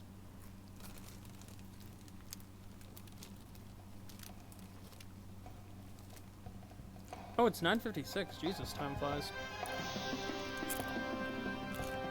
Strife! Arrange! Bonk.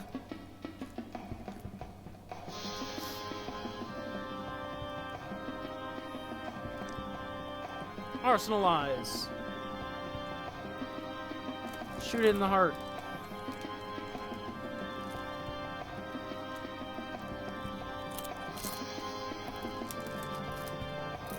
What? Artillery. Shoot it in the butt. What the fuck?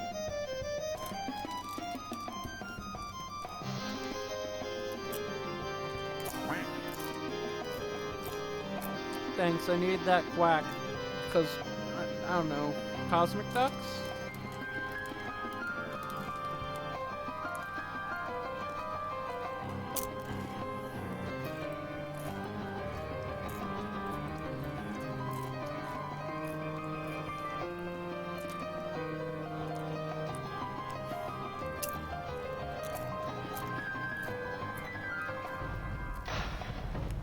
Perf. Go fetch.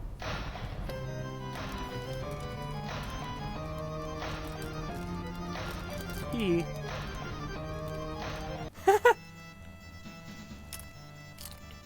Arf.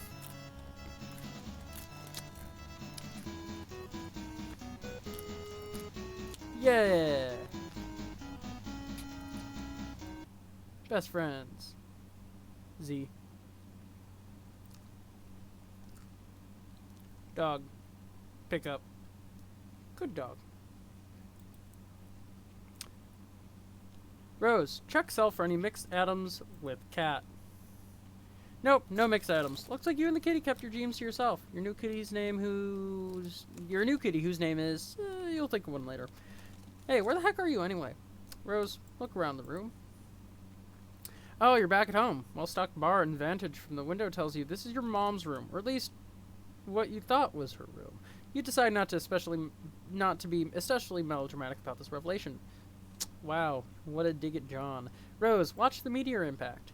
Huh, that's funny. Shouldn't that place be unestablished by now? Dornpaul, smaller meteors has stopped. Oh. Better get out of here. This room is a powder keg with all these booze rolling around. John, get down to business. Suddenly you're feeling very businesslike for some reason. You just punched a shitload of cards in anticipation, making a whole lot of cool stuff. This time you didn't foolishly destroy any items. You just looked at the codes for some object you rounded up and punched them on blank cards. You wonder how much alchemizing you get away with before Rose gets back. As if she's got any right to tell you what to do with your hard-earned crest. You're the one running around here, putting your ass on the line. Also, all she's got to do is mess around with her computer. Anyway, you better hurry. Jade, dream. Warning. Warning. Jade is fucking dreaming.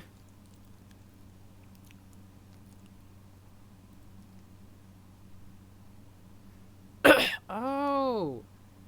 She just becomes a robot. Everything looks like a weird dream to her, but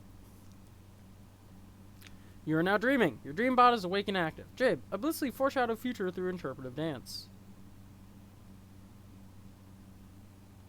Your silly dance foreshadows nothing, is essentially meaningless. But sure it is a lot of fun. Jade, quick, get into the bed. You climb into bed and try to get comfy, but some sort of invisible force is pressing down on you. A strange feeling of cold, heavy metal. Happens every time you try to get into bed. No wonder you can never get any sleep. Jade, realize you can fly. And there's not much to realize. Of course you can fly. Jade, open the package. You stop all this flying around nonsense. Examine John's birthday package. Ta-da! 2GG from GT. Fortunately, you cannot open it yet. The package is an important journey to make first. You're planning on delivering it momentarily. Good thing you already know what's inside. Otherwise, you'd surely be consumed by curiosity and suspense. You surely pity anyone who might be forced to endure such a fate. Oh, go fuck yourself. Months in the face past, not for the above weather to be seasonably reconcilable. Also, yay, more quack. Show pester log of the past.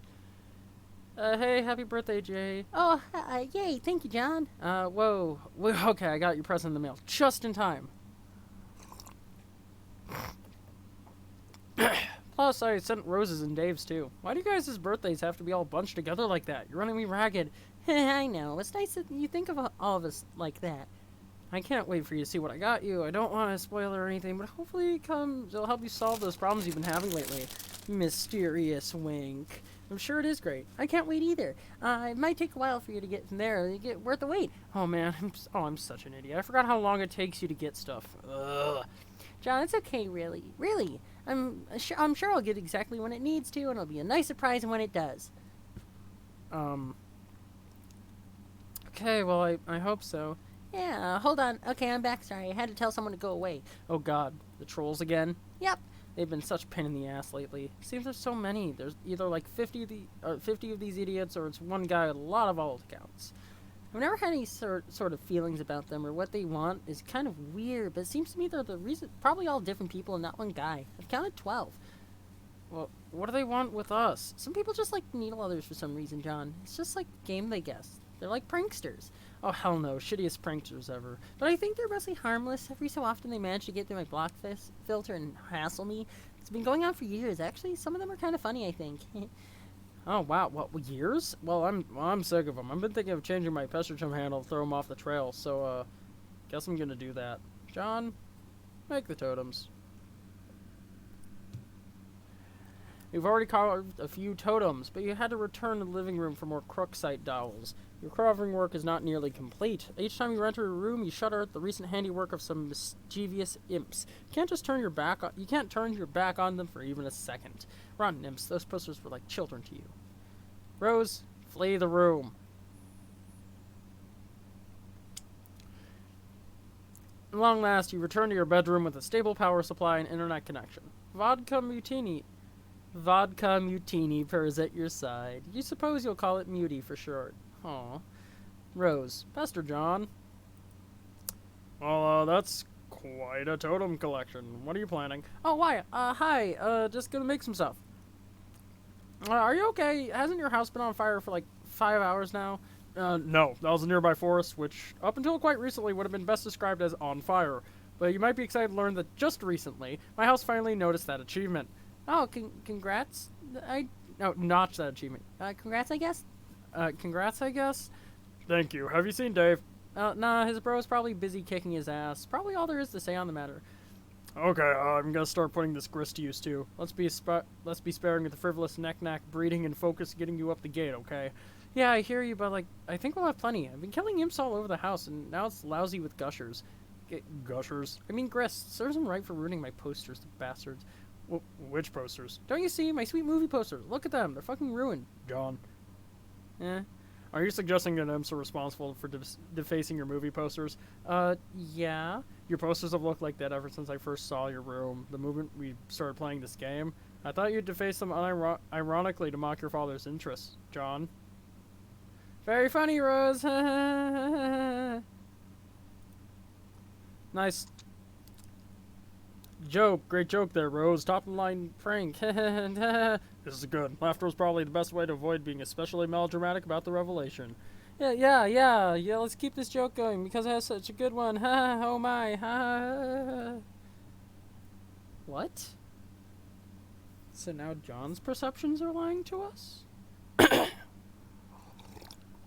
And John, too?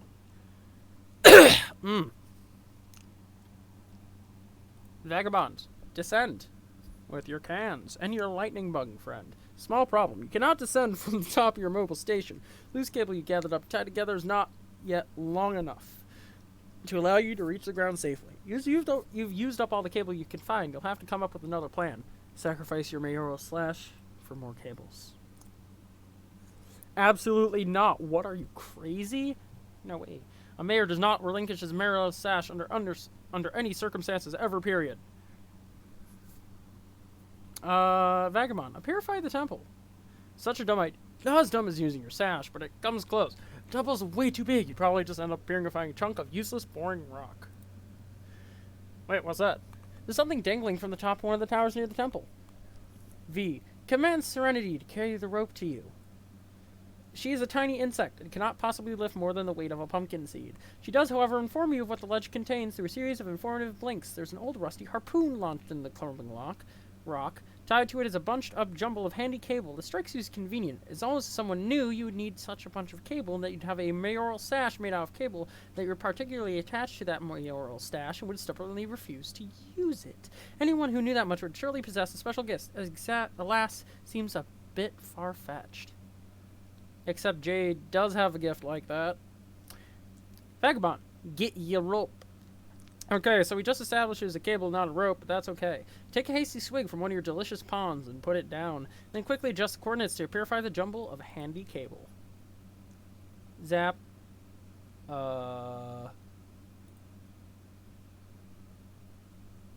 It's a gift. Oh, of course, the time wasn't set to the present moment. However, it was just reset a few hundred years ago. Yeah, it just got reset to a few hundred years ago, because you put it on the button.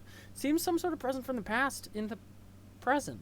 Attached envelope. Seems extremely important. You open the envelope. Inside is a letter and another envelope. This is all highly confusing. You do not know what to make of it. Still, it's obviously critical mayoral business, which you take very seriously and try to defend this package with your life. V. Try to purify the cable again. This time you set the time to the present. Purify the jumble of cable. V. Take obvious course of action. You tie all of the cable together and carefully lower your precious pumpkin bindle, whatever. You then rappel down the station with the package, which must not leave your side. Years in the future. Which is to say, the present moment precisely. Someone's in the tower watching. Number 3. An aimless renegade prepares for whatever. Jesus, he has a gun. Prepares for company. Rose, build as much as you can as fast as you can. Okay, while I make some stuff here, can you keep an eye out for imps?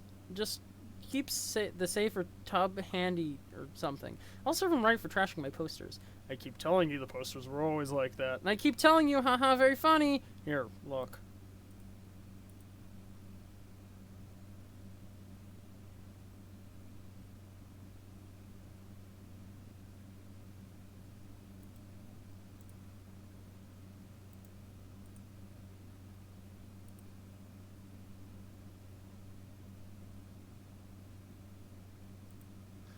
Huh.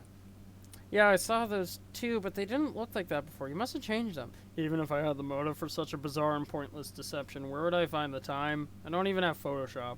Then why didn't you tell me they were there? I had no reason to think you were not aware of them. I thought they were strange, certainly, but was not struck by any particular impulse to discuss them.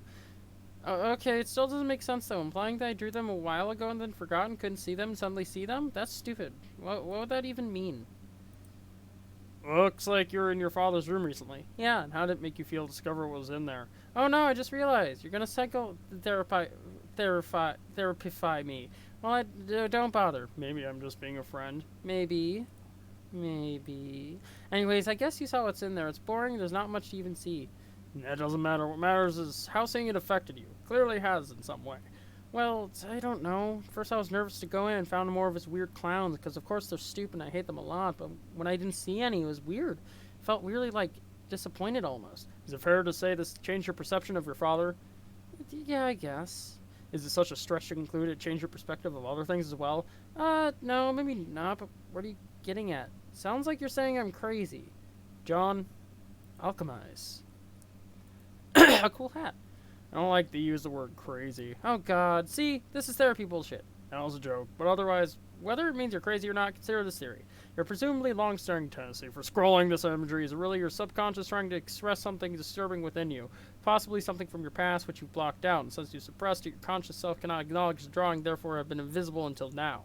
Well, why now? Perhaps you've seen evidence that conflicts with your worldview your subconscious is constructed to obfuscate the truth that your dad is not necessarily the clown-loving maniac you thought he was. All along, this negative attribute buried in your psyche may have been projected onto him, secondly reviled, as a sort of defense mechanism. This is absurd. My dad loves these shitty clowns. He's got these statues and paintings everywhere. Is it unthinkable that over the years he believed you were the one with the passion for clowns because of all the strange drawings in your room? Father that embraces a son's hobby to establish a stronger bond, or wages a campaign of passive-aggressive mockery of your interests. Either is plausible. I don't know your dad that well. I don't know. Not sure about all this. I think we need to stop and acknowledge the bunny sassacre fedora I just made. It's awesome. I know. Oh, there's a lot more. Wow, what are you doing, by the way? Rose, sorry to say it, but all of this is looking kind of silly. Trying to spread the upward construction around so there's more substantial foundation for later on, but I'm starting to wonder if it'll be strong enough. It's kind of starting to wobble a little. I don't think brick chimneys were meant to serve this architectural purpose. Yeah, no shit. I might have to adopt a different building strategy. Stick to more load-bearing walls, block your shape, especially since grist has been easier to come by lately. Okay, but you really must be running low on time by now, right? Right. Strider! Jade, dream up some extra arms and play advanced bass solo. Also, another quack. Also, hi Flux. Welcome. I have a soundboard now. And we're still reading this. We're on Act 3, I think. Jade, dream up oh, hell yeah. Let's go. Okay. This is a bop. Hell yeah. Let's go. Wait, those orbs look familiar.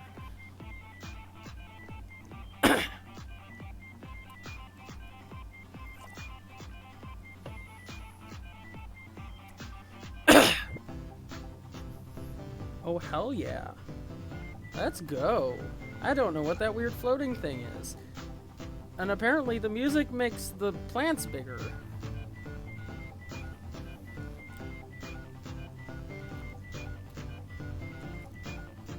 Hell yeah. Oh. Dream World looks like that. Large chain. To something bigger. Oh. Oh.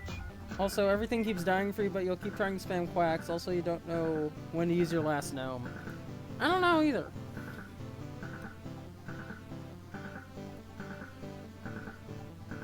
Okay, so this dream perception world is real-ish?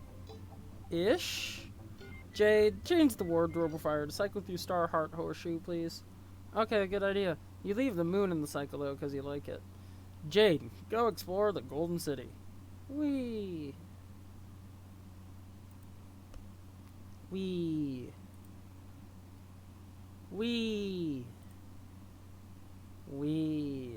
Wee. Jade, go and make a new friend. Wee. Wee.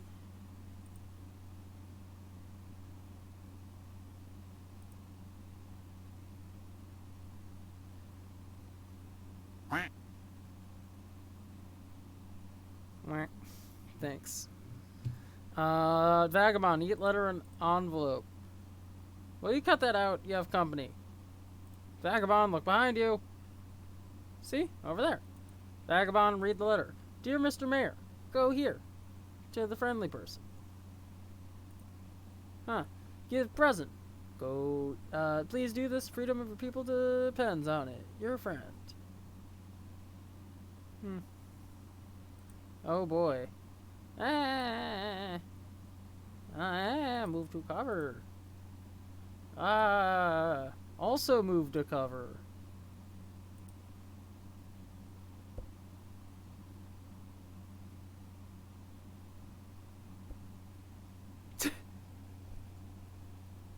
Vagabond, give present. Hooray!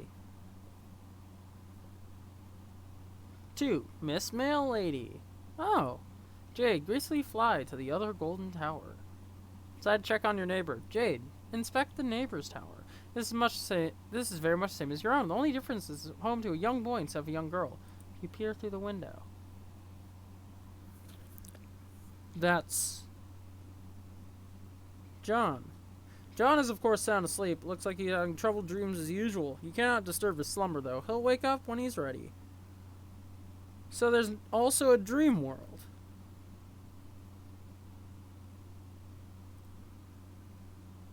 Speaking of John, you wonder if he got the birthday present you sent him, or for that matter, if he even remembered to send it? Darn, you get so confused sometimes. If only you had some system in place to help you remember things. The moon is getting very close to sky. You better get inside soon. Never a good idea to be outside during the eclipse. Maybe you can take the opportunity to log onto your computer and ask John about his present. He'll know he'll think it was awesome, and it's a great way to thank him for the wonderful present he got you. John, alchemize a 1980s time-lapse montage. That'd be pretty cool. Promote the appearance to the audience that the whole lot was getting done in not so much time. But it also sounds like a kind of pain in the ass, so you decide to play it straight this time. Rose has moved the alchemator back down to the deck while she reworks the building project up there just as well, because it'll save you a lot of legwork. Between this thing, the designate, the lathe, the whole lot of scrambling all around. John, recombine the hammer and pogo ride.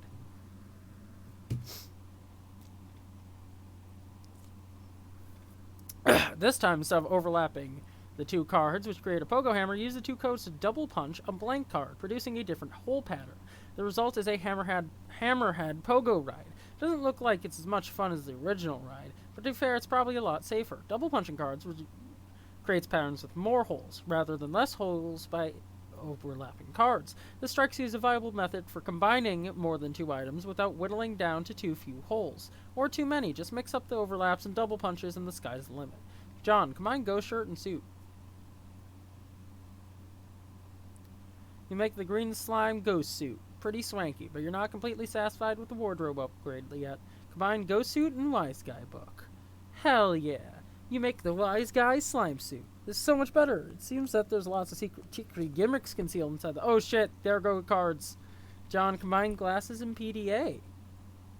You make serious business goggles. This is a pretty nice hands-free communication solution. It makes you look way cooler.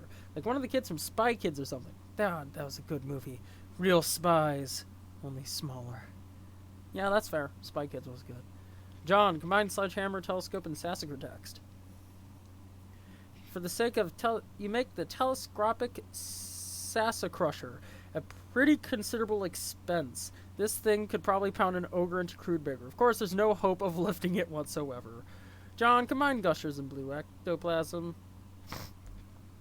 You get hellacious blue phlegm aneurysm. You mix your gushers with some of the blue slime left on the wall to make a box of hellacious blue phlegm aneurysm gushers with ghostly healing properties. These should be convenient if somewhat unappetizing. John, combine fake arm, blue ectoplasm, and PDA. You make the remote ghost gauntlet. It looks like that when you put on the special computer glove, it lets you control the big slimy ghost hand. Ghost gauntlet appears to have completely higher lift capacity than your own puny arms. Fuck yeah! John, combine Ghost Gauntlet and the mirror. You make a left-handed remote Ghost Gauntlet to complete the pair. Because you don't see why the hell not. Combine Umbrella and Straight Razor. You make the barber's best friend. It suddenly seems worthwhile for you to nab that umbrella kind strife specimen that's been lying in the study for a while. John, combine Gushers and shaving cream. You get Barbasol. Make a deadly Bitter Crocker Barbasol bomb. Careful with that thing. Jesus. Yeah, it's a bomb.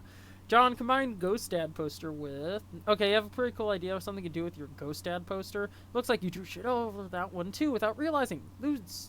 Lousy, goddamn stupid subconscious. Anyway, you think you have a better idea of how to clean it up. John, Capilage Punch Heath Ledger Joker figurine. You can somehow subtract the code of the Joker figurine from the code of the poster. It might just work. Luckily, the Joker code only has 2 holes, making the task very simple. The defaced Cosby poster shares these holes.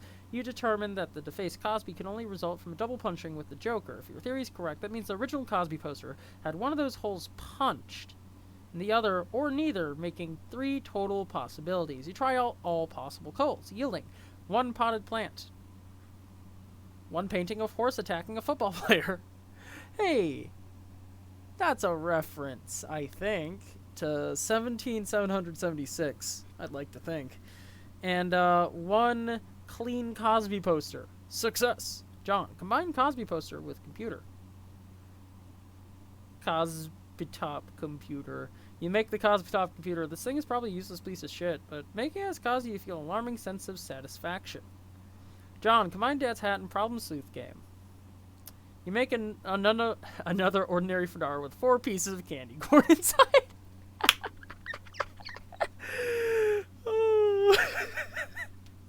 Love that.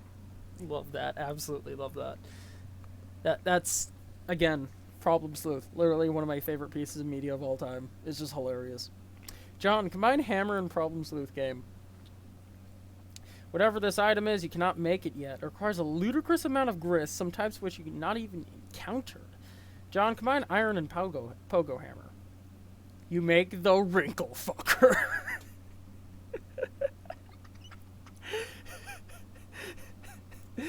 This goes in tabs I want to keep open so I can look at them and laugh. Oh, wrinkle fucker. So much sweet loot. You almost think it's simultaneously your birthday, and Christmas or something. Something you know, of course, is ridiculous and can never conceivably happen. Dave, you need to strife. Yeah, that is all really cool though. Like, you got the umbrella. You also got your wrinkle fucker. You have the original slime hammer, and you have the mega fucking hammer of doom. Now that's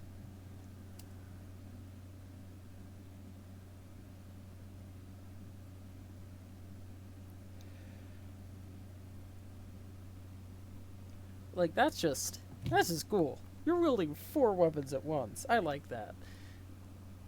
Anyway, Dave, time to strife. Oh boy. Is it gonna psych me out or no?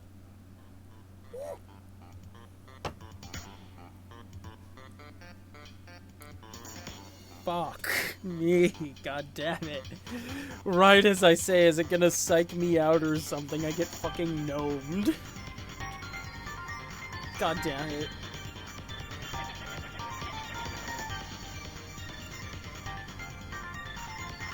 Look at him run.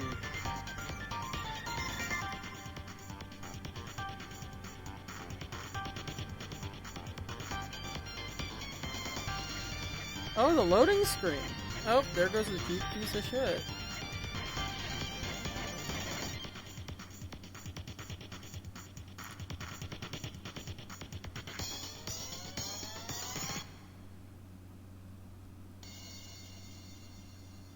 But the bro gives him copies of it anyway.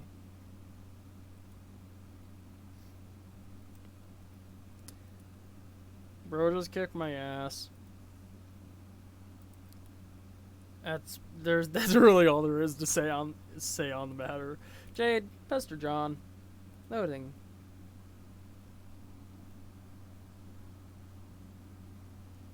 So this gives visual context. Because this is actually one of the conversations from Act 1 that Jade had.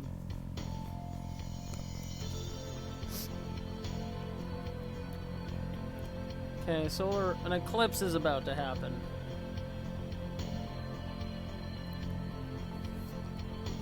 Where the tower intersects with whatever this is. Okay.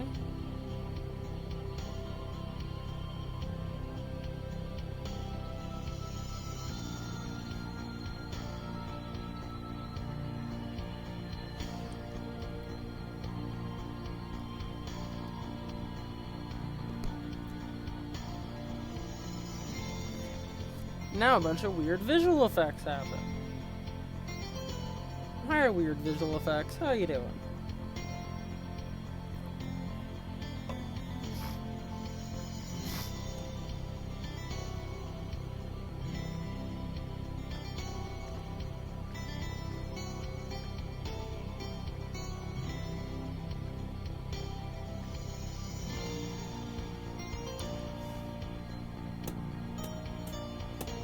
Yep, that's still burning. That's, I think, the future and also the present. That's, oh boy. There's so many things to keep track of already, and we haven't gotten to the part that people, I think, consider super complicated.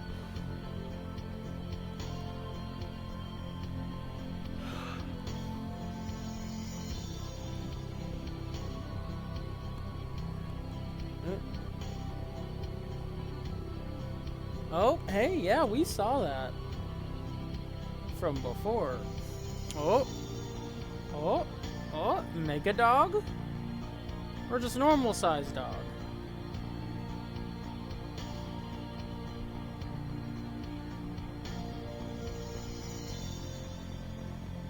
No. Just a portal in Dreamworld, which is now blocked by the dog.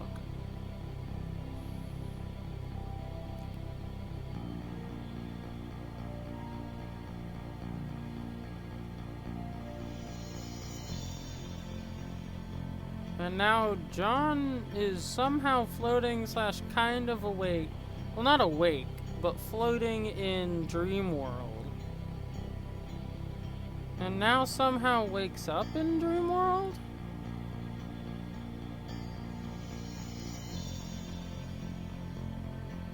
Oh, wait, I remember this part. This is when he fell asleep on the bed temporarily. Okay. So, recap of what's happening is we currently have, I think, 3 time frames, right? We have the current time frame, which is where, well, kind of 4. We have a time frame that we have basically no reference to, which contains when, I assume, the older parental figures of these 4 were doing whatever the hell they're doing, including the lab meteor tracking, the whole crazy grandpa lab, all that, right? Then there's the, normal period between that roughly and, the quote-unquote present.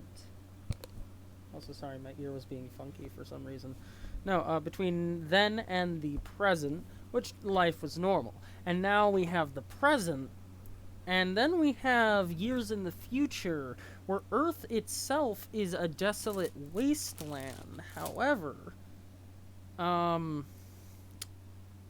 since Suburb is not on Earth, right? Therefore, these 4 will eventually all completely not be on Earth. This implies many things, right? So the characters are the past version, which is Rose's mom, Jade's grandpa, who's now dead, Dave's older brother, and then John's dad. We know for a fact that John's dad is strong as, and also technically his grandfather, Colonel Sassacre, but we know that John's dad is strong as fuck and he has combat experience, and he's very good at, just fucking shit up. We know that Jay's mom has a secret, Rose's mom has a secret lab, which apparently knew about all this stuff, beforehand. We have Dave's older brother, who's apparently insanely good at combat, like insanely good at sword fighting and stuff. And then we have the grandpa, who apparently was a big game hunter and a bunch of stuff, and also a genius billionaire, who also lives in the middle of nowhere near a volcano. And then, of course, we have the kids. We have John, who recently turned 13. He's like the last one to turn 13.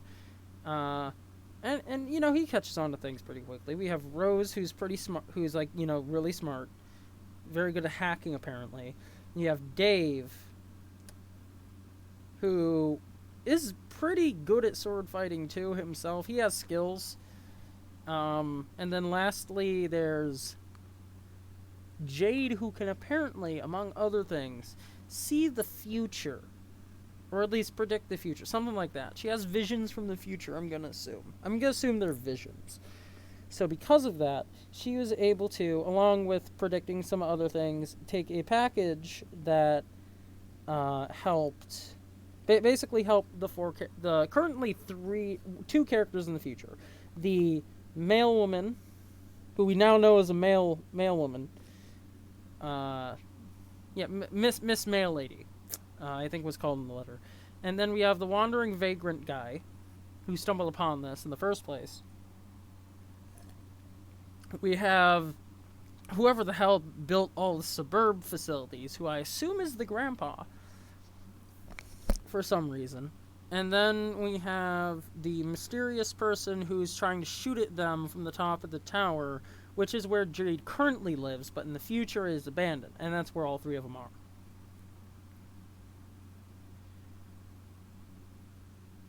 And we also have the fact that the Midnight Crew are alive and real, and they're in the dark Jester world. We have the mysterious leader of the Jester world that we do not know yet. We also now have the Dream world, which may also be the Heaven world, I don't know. But we now know that that's where people go when they dream if they do it right. And that Jade regularly goes there with the help of a robot, and she also has a weird cosmic dog thing. So that's fun. Let's continue. Also, we know that the only people with actual real copies of Suburb are John with his player copy, his, his server copy fell into the void.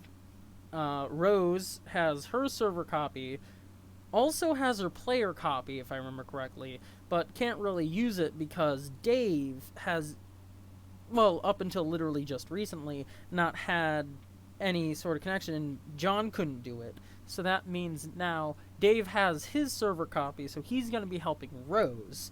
And then Dave is probably going to be helped by Jade, is my theory. Is that Jade is going to be the server person?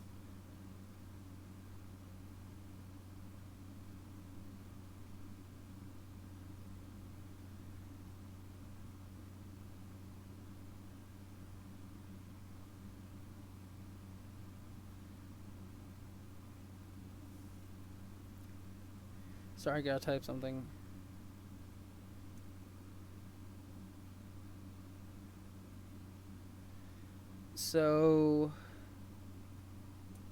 And then Jade's gonna be the server-side person for Dave, and then John is eventually gonna get his back and be the server-side client for Jade. Okay. You also know that Dave and Jade are, well, Jade is kind of a furry. Dave is most likely a furry, from what I can tell. And John has weird subconscious problems that he only just realized exist, and he also kind of assumed that his dad was really into jesters. Also, John has a giant fucking hammer, and that's cool. Anyway. Hey. Hey. Whoa, there you are. How's your adventure going? Well, it's okay. I'm making progress, and Rose finally connected again, so she's helping me. That's good. But okay, but like, I don't think I'm actually saving the world. Oh, wait, yeah, we already went through this. Jade, update colorful reminders. You take a moment to gather your thoughts after your dream. While you're asleep, it can be very confusing figuring out which is really happening and what's not, especially during the eclipse, when you're exposed to many visions of the past, present, and future through a variety of cloud mirages. It is only after you wake up that you're able to start making sense of it all, and that your reminders help you do this. But on reflection, there wasn't much in the dream about the future. You're quite surprised to see your dog in your dream, though. It's the first time the crafty guardian has ever appeared in a dream. You've learned that today is his birthday, just like it is for your other best friend. You've always wondered about this. I've never had a chance to throw him a party or bake him a cake. Now you can, but if you do, it seems that you will need a lot of candles. Oh? Meanwhile, Beck has never allowed you to enter the Mystic Ruins for reasons you never understood. You always assumed it was on account for your protection. Your dream has strongly suggested that this is where you need to go now. Since your dream bot is secured in its chamber, does not need to be looked after. Beck is taking a nap in the grand foyer as he usually does. Perhaps you can take advantage of this and sneak out of the house another way. Jade, Grab your harpoon gun. Ah, yes, of course, one of your reminders reminds you that you still have a package to deliver too. This way you can kill 2 birds with 1 harpoon gun. Jade, use harpoon to zip line to the great outdoors. Fire. Pachoo! That was the sound of it being shot. Yep. Zipline. Woo! Rose, finish building a much bigger house. Architectural perfection. Hell yeah. Dave, mourn the loss of cow. See you, little dude. If you had any more apple juice, you'd pour some out for your homie. You'll have to remember to double check your closet for more juice. Dave, go get a goddamn new sword. Perhaps he will, but if you do, it looks like you'll have to break it first. Perfectly good strife specibus down the toilet. Thanks, bro. Dave, catalog the beta. Try to grab the beta, but you forgot your Sildex is completely packed. You wonder why you jammed all this useless crap in here in the first place. Maybe you assume you weaponized it during one of your customary hash rap battles with your bro, but in retrospect, that probably would have just been a huge chore and would have made the battle drag on forever. It's like, what? Are you made of time? Dave, check your modus and set it to Scrabble values. Dump all the crap all over the roof. Then you set your modus to Scrabble hash function for some reason. This function always makes it a little less intuitive to calculate hash values for items, therefore more cumbersome to wrap with, but you guess it's kind of a moot point now that your brew flew off fuck knows where, as mysterious ways transcend irony once again. Goddamn duck. Dave, get the beta. You get the beta. Now yielding a radically different hash value with the Scrabble function. Let's say a radically exactly the same value. Dave, Pastor Rose. Beep, beep, beep, beep, beep. Okay, I got it. I hope you appreciate how much gross spongy proboscis I had to fillate to get this game. Hello? What are you doing? Anyway, I'm downstairs now. I'm installing this thing. I'm going downstairs now. I'm going to install this thing later. You finally finished your building project. You have done about all you can do for John. You don't think you can provide much assistance against all those ogres this time. At least now John appears to be armed to the teeth. All there's left to do is wait for Dave. Rose, catalog and send John code for his present. Certainly hasten the parcel's delivery, but the gift is not finished yet. You've spent months accelerating your knitting skills to be able to make this gift a perfect sentimental appeal. You've incorporated a cherished heirloom you have had as long as you can remember. And when he sees your staggering gesture of sentimentality, he finally understood. He'll finally understand that in this game, facetious sentimental gesture, no one gets the best of Rose Lalonde. Months in the past. Dear Rose, happy birthday. Thanks for being such a great friend all these years. I know you like to make it that you kept playing it cool and don't care much about the people in your life, but I don't know deep down you really do. Hell, not even that deep down. It's like your subconscious is having a wet t-shirt contest, and you being all aloof is the totally soggy shirt doing no good at all, hiding nothing. Oh wait, looks like two can play this game of cracking all these highfalutin psychology books. Aw, snap. But yeah, I got you this because I think you're really creative and you can do something nice with it if you put your mind to it. And it might help you take your mind off a lot of this serious business you're always absorbed in. You know, all this weirdo pseudo-gothy stuff or whatever. Frankly, it's kind of depressing. Anyway, you're the best, Rose. Have a rad 13th. I'll catch up with you guys soon. God, you're all so old. Go see Trickster, John. Answer it, Rose. Rose, answer. Ahem. Why is it that when the subject of temporal mechanics is broached, your sparing human intellects insatiably assume that the most ingrained posture of surrender imaginable time is not that difficult to understand, is a utility a universe may resort to in order to advance a desired degree of complexity, or may not resort to? If that is the case, it is all pretty pedestrian. But no, when time travel comes up, you present the face that a man chose when the breeze gradually alerts him to his absence of nether dressings. I don't see how to properly agitate you all if you continue to insist on failing to understand basic concepts which common infants effortlessly manage to describe via scrawlings in their own puddles of sloppy discharge. Have we spoken before? Yes, in the future. You and your friends never cease to invent ways to strengthen my credibility of your assertions.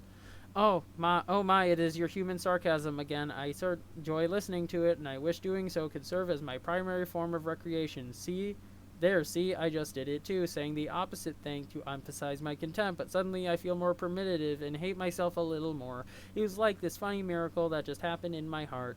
I would admire the sophistication of you and your fellow future dwellers a little more if you seem to be more aware the word human only functions as a sort of adjective in a bad science fiction. But I won't be rude and change the subject. There's still a bit of unregulated straw poking out your rhetorical effigy over here.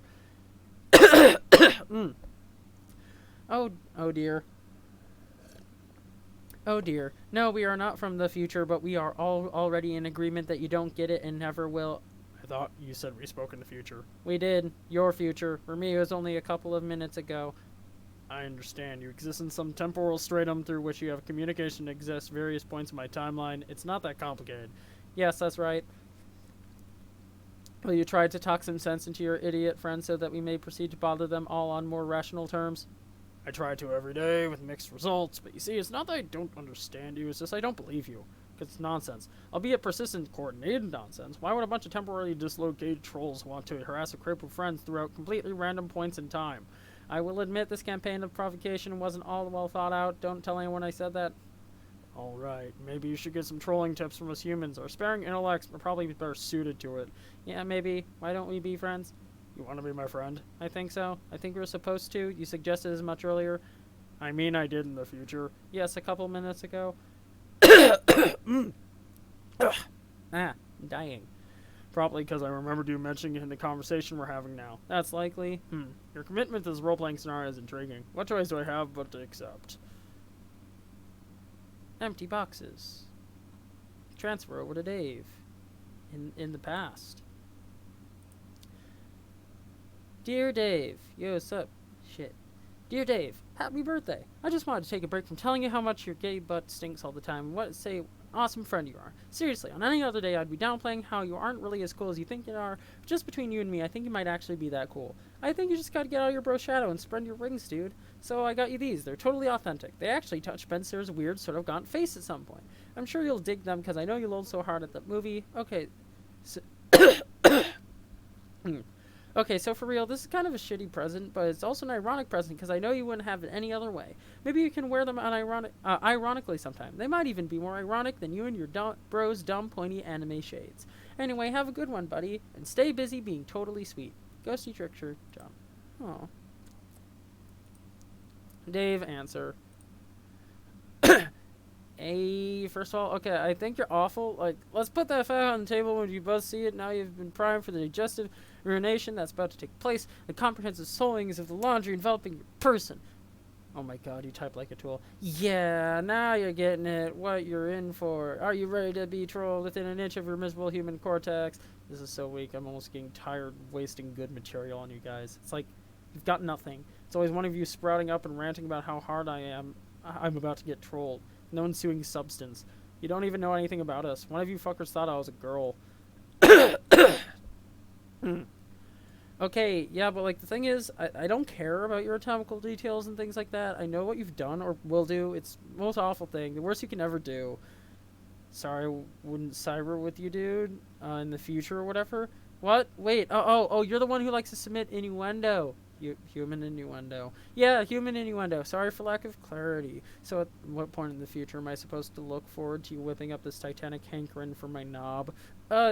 Be honest with me, because I'm busy. I want to know exactly when I got to clear some space in my calendar for when some fuckwit blunders out of a magical phone booth, makes a ballad-inspiring play for my throbbing beef truncheon. Should I be perturbed by these illusions? No, man. Look, I just need to know when to be there, when the stars come into alignment, your flux capacitor lets you finally sate your meteorite greed for cross-dash-on, and I wouldn't want to miss it and cause a paradox or something, because it'd suck if the universe blew up on account of you missing your window of opportunity to help yourself to a pubescent boy's naked spam borbus.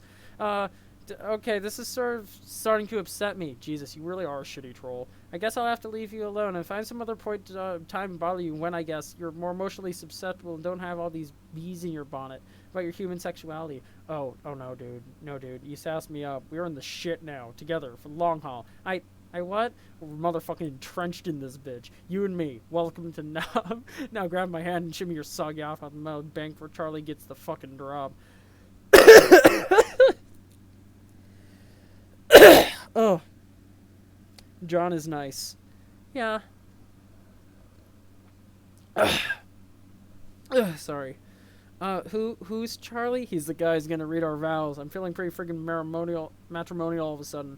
Take a look down by your foot, see that little ball, stop on the shit like it's on fire. Know the as if you're flipping the fuck out and waving us on chairs somebody gets hurt. I'm your 300-pound Montroloni freight train, and my gaping furnace is honey for coal, so get goddamn shoveling. Oh my god. Oh my god, bro, look in my eyes. That twinkle, be that devotion you harness pro wrestlers, sweaty oh, jeez. Sparkling like visit from fairy fucking godmother. Shit be pure and true. That's what you see. Kaleidoscope supernova of all your hopes and dreams all swishing together. Radically effervescent arms and more little boy oh, Jesus. Oh, Jesus me. Thank you for the duck. This shit's more real than Craft Mayo. Wow, you just counter-trolled them so badly. You are now the aimless renegade. You've identified a couple of unwelcome rogues outside your present stronghold. They're in violation of your jurisdiction. Despite your ordinarily striking marksmanship, you've spent your entire ammo clip without recording a single kill shot. What will you do? AR, realize that your weapon is a magazine fed, not clip fed. You don't give a shit about that. That was timed perfectly. AR, examine the wall behind you.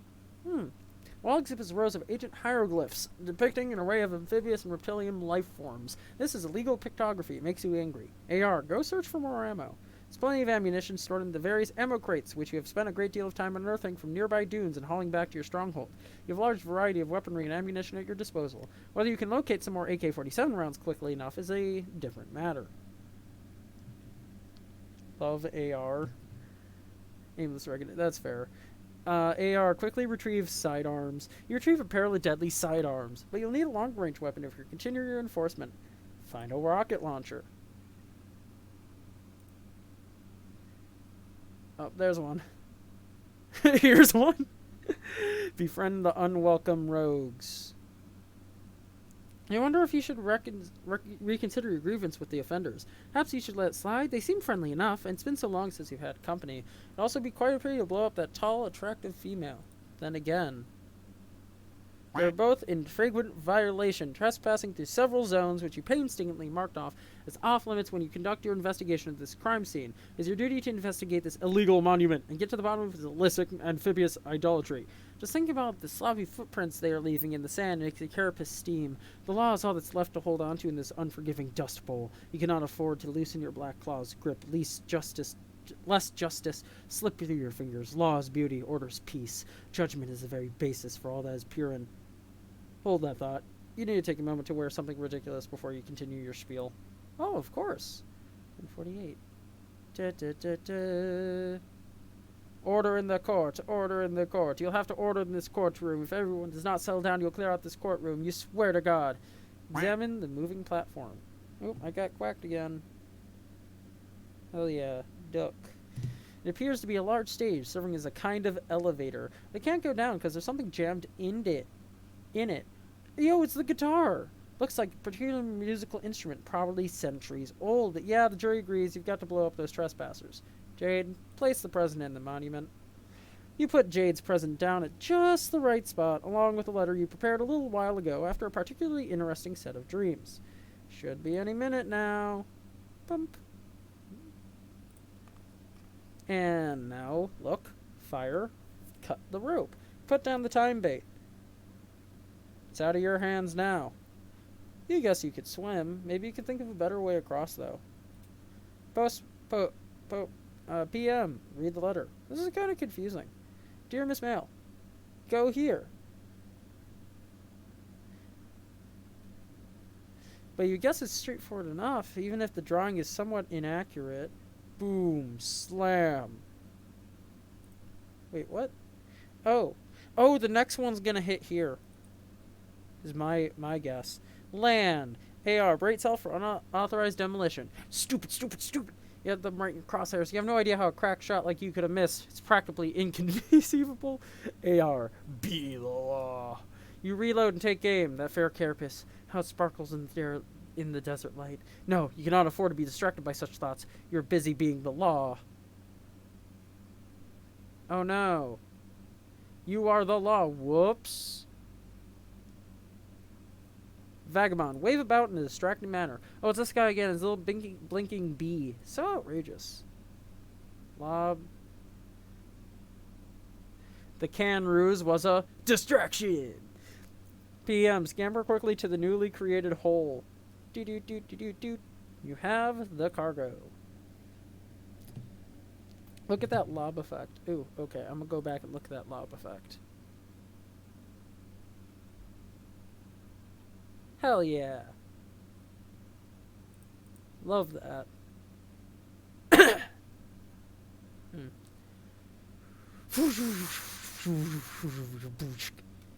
PM, read the next steps. Oh, it's the tab logo. God damn it. Also, you can click the distraction. Oh, hell yeah. I'm gonna click that.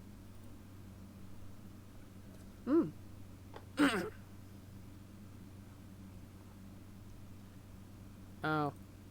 I read that, I think. Anyway, scamper to the hole. You have the cargo. Read the next step. Deliver to here. At the bottom of the letter is a series of coordinates along with further instructions. You know what you must do. Liberty, reason, justice, civility, edification, perfection. Merle. Years in the past. Butterfly. Seriously, why is there so much phlegm? It's like literally just stuck there, and I hate it. I know it's phlegm because some of it just dislodged. Oh, wow. That's the grandfather. Wait, did that say years ago or months ago? Oh, yeah, years in the past. Anyway, it is your birthday. Your grandfather's decided to celebrate by introducing you to the thrill of the hunt. Jesus, it left a crater. Suddenly, you and Beck are wandering off. Where's this silly dog taking you? Beppy. Yes, Beppy. You find a present. Kinda from your future self. It's a ghost shirt. And also pumpkin seeds. You open it to find a shirt that's way too big for you and pumpkin seeds? There we go. There's also a letter.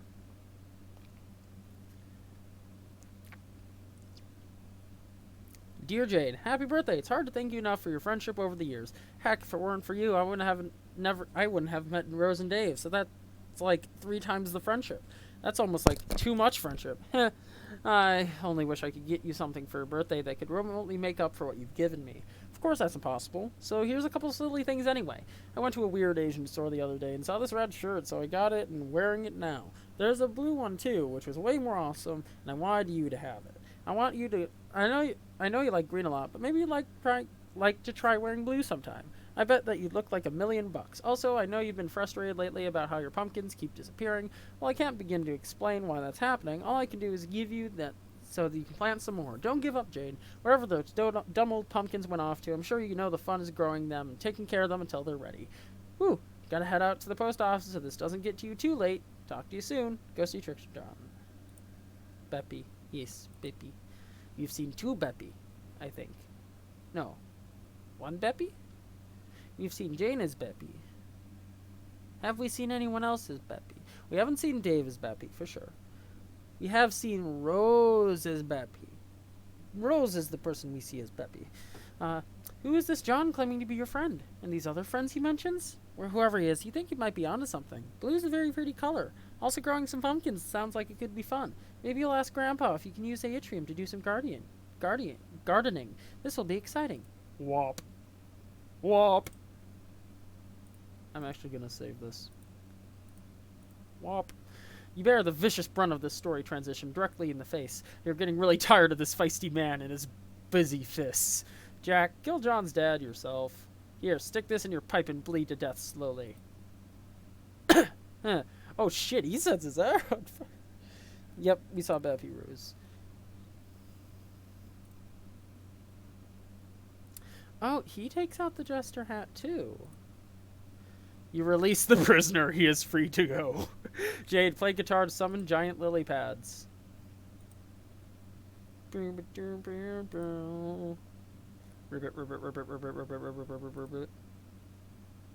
Whoa.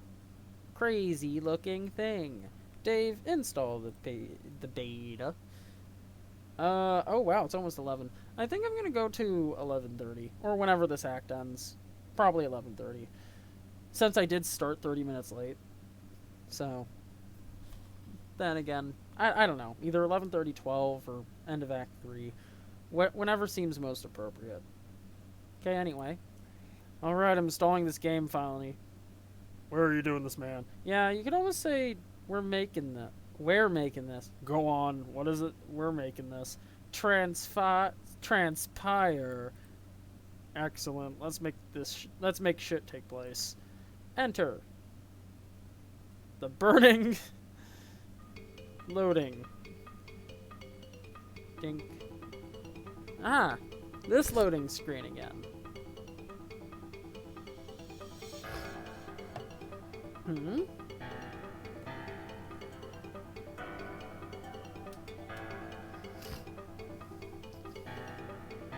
Apple juice. Weird code thing. John probably beating the shit out of stuff.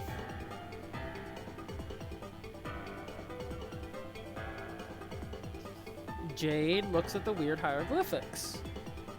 Jade stands on weird platform. He's drawing another comic while waiting for the game to load. Rose is playing with the cat. She gets off somewhere else to giant flower. Suburb. Jesus. Hell yeah, music time. Okay, throw the bed. Hey, Dave, not cool.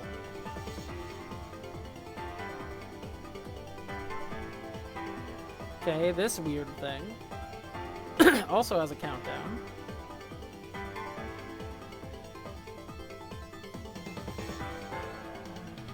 Oh. That's kind of smart.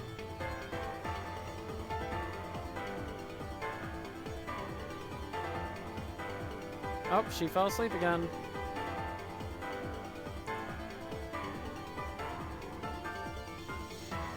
Dead cat.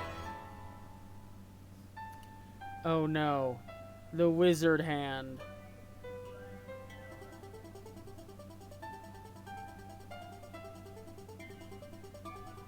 Wizard hand replaces the proper thing. Colonel Sassacre. Dear John, I'm no doubt reading this. Oh, Nana wrote that. Somehow. I have no idea what's happening. Okay, so drops the old Colonel Sassacre with the message down. She falls down for some dumb reason. Grabs that. Colonel Sassacre's falls to somewhere new and is grabbed by Wizard Cat. No, yeah, weird. Yeah, Octopus Wizard Cat. Hell yeah.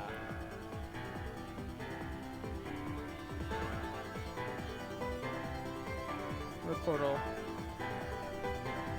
That bottle cap's somehow completing a process. So, her house is saved. And she gets her copy. He's currently, you know, beating the shit out of everything. Best he can. And by best he can, I mean, he's just beating the shit out of everything. Holy fuck. Mega Hammer. Beat him up. Jesus.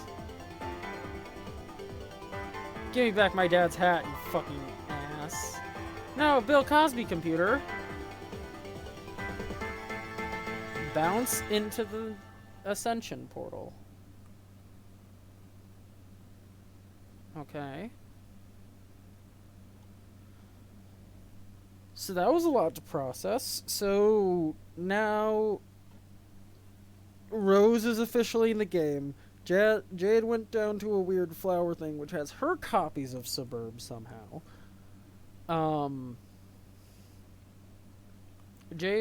Rose has a weird wizard cat princess octopus thing as her float sprite thing. God damn it, I got quacked again. But yeah, there's a lot of stuff went on. A lot of stuff just happened. And also, John hit the first end of Act 3. Oh, wow, that's actually Perfect. Actually, let's read the intermission. Because, I can. Intermission. Somewhere in a very spooky looking mansion. Your name is Spade Slick. You're leader of the notoriously vicious gang of mobsters called the Midnight Crew. Rival gang known as the Felt recently knocked over one of your favorite casinos. Your long quest of revenge has finally taken you through the front door of the mansion belonging to their loathsome boss, Lord English. Your subordinates, Clubs Deuce, Diamonds Droog, and Hearts Boxcars, have been dispatched to various locations throughout the mansion to begin carrying out your mission. Your objective is to locate and crack English's secret vault and plunder its mysteries. That's the business end of it. The pleasure will be painting this ugly house red with the blood of those miserable green motherfuckers. SS. Inspect timekeeping devices. Stupid gang with their lousy obsession with clocks. Sooner all these idiots stop being alive, the better. You wonder where they are. It's awfully quiet in the mansion. Sans all the dreadful ticking. SS catalogs the carriage clock. Spade Slick. Yep. Capitologic. You obviously have no idea what that means. If there's some smart-ass way of saying pick it up, forget it. You're already carrying an item. It's your trusty deck of cards. SS, build a fort with the clocks. You have no idea that this is so much better. Clocks destroyed. 4 out of 1,000. SS, check for traps under the billiards rug. Well, under this rug is much worse than any trap can imagine. It's a member of the species you do not recognize, with a ghastly furred upper lip. You cover the unsightly individual back up, trying to forget it ever existed. SS, play 52 pickup. You need a deck of cards to play that infernal game. Fortunately, all you have is your war chest. Right! I forgot that every normal item in Problem Sleuth is also a completely different item at the same time. Fortunately, all you have is your war chest, which you deploy on the floor. SS, open your war chest. SS, several contents of war chest. You rummage around. There's no unusual assortment of belongings. Nothing's any monster worth of salt would be caught plotting and scheming without. Certainly nothing eyebrow-raising. A bunch of blades, some playing cards, a variety of other miscellaneous stuff. Also your vendetta interior and your heist map. SS, scavenge war chest for fancy headwear. If there's any elaborate headdresses in here, you'll eat your haberdasher. But of course, there's only a plain and serviceable backup hat, which naturally conceals 2 licorice Scotty dogs. Which makes you think that maybe you're wearing your backup hat and this is your usual one? Hell if you know. They're the same damn hat. SS, hide inside your war chest. You cannot properly hide inside the chest because you cannot close it while you are inside. Instead, you permanently pretend it is a really cool automobile that commands the fear and respect of larcenous adversaries everywhere. Beep, beep, beep, all aboard the idiot wagon. SS, start up the Crosby top. Is that what this thing is? You've had it for some time. You don't quite remember how you got it. You never knew the identity of this pipe-smoking creature. Perhaps it would be the same species as the character you just saw under the rug, but you just know that's impossible, because one does not feature the same bizarre furred lip. They're probably differing species within the same genus. SS, go to mspaintadventures.com. You don't know why you're wasting time on this website. It's for little children who poop hard in their baby ass diapers. Also, you don't expand what the hell's going on or who these characters are. It's all a lot of nonsense. SS, delete the time setting on the Crosby top. Clocks destroyed. 5 out of 1,000. SS, take the spade key. You take the rules card for blackjack. You have possessed this item for as long as you can remember. You do not know yet its significance, though you can hustle up a mean game of blackjack when you need to. SS, examine vendetta itinerary. These are the mugshots of everyone you're gonna kill. You got a head start. You're already off crowbar, matchsticks, and quarters, depleting them of their muscle. You've still got to watch out for the others, and stay wary of their despicable time shenanigans. Itchy has given you the slip repeatedly. Doze, you've captured and interrogated just as repeatedly, to no avail. Trace has broken into your secret hideout more times than you can count, while Finn has always seemed one step ahead of you and scoops your heists. Clover has all the intel and is highly cooperative. You might need him to crack the vault. He'll be guarded. Best to avoid die. Okay, wait. So, 4 is actually is apparently chill. Best to avoid die. In any direction, direct confrontations as you want to, temporal mess on your hands. But if you need any repairs, you could always go to Stitch and persuade him. Ooh. You also might need to if you can't kill Sawbuck with a clean shot. Eggs and biscuits are morons, but they're dangerous morons. Cans is a tank and your crew will probably need more ammunition than you pack to take him down. No one knows what Lord English looks like, but that'll be corrected tonight. You got dibs on English. He's all yours. SS, wonder where the number 8 mugshot went. It's right here, but you aren't going to kill Snowman. It's out of the question. Examine the heist map. On review, your schemes seem a bit convoluted, but you wouldn't have it any other way. Deuce and Droog split up to neutralize as many felts as they can find. Your heavy muscle, an expert safecracker, boxcars head straight down to the vault. SS, use radio device to check up on your unscrupulous cohorts. Put the word out to your cronies for a status report. No response yet. Clean up all your junk and prepare to get the show on the road. You slip the spade key back into the deck of cards, which you then pocket the war chest. Smooth as clockwork, and every bit as logical. Yes, definitely.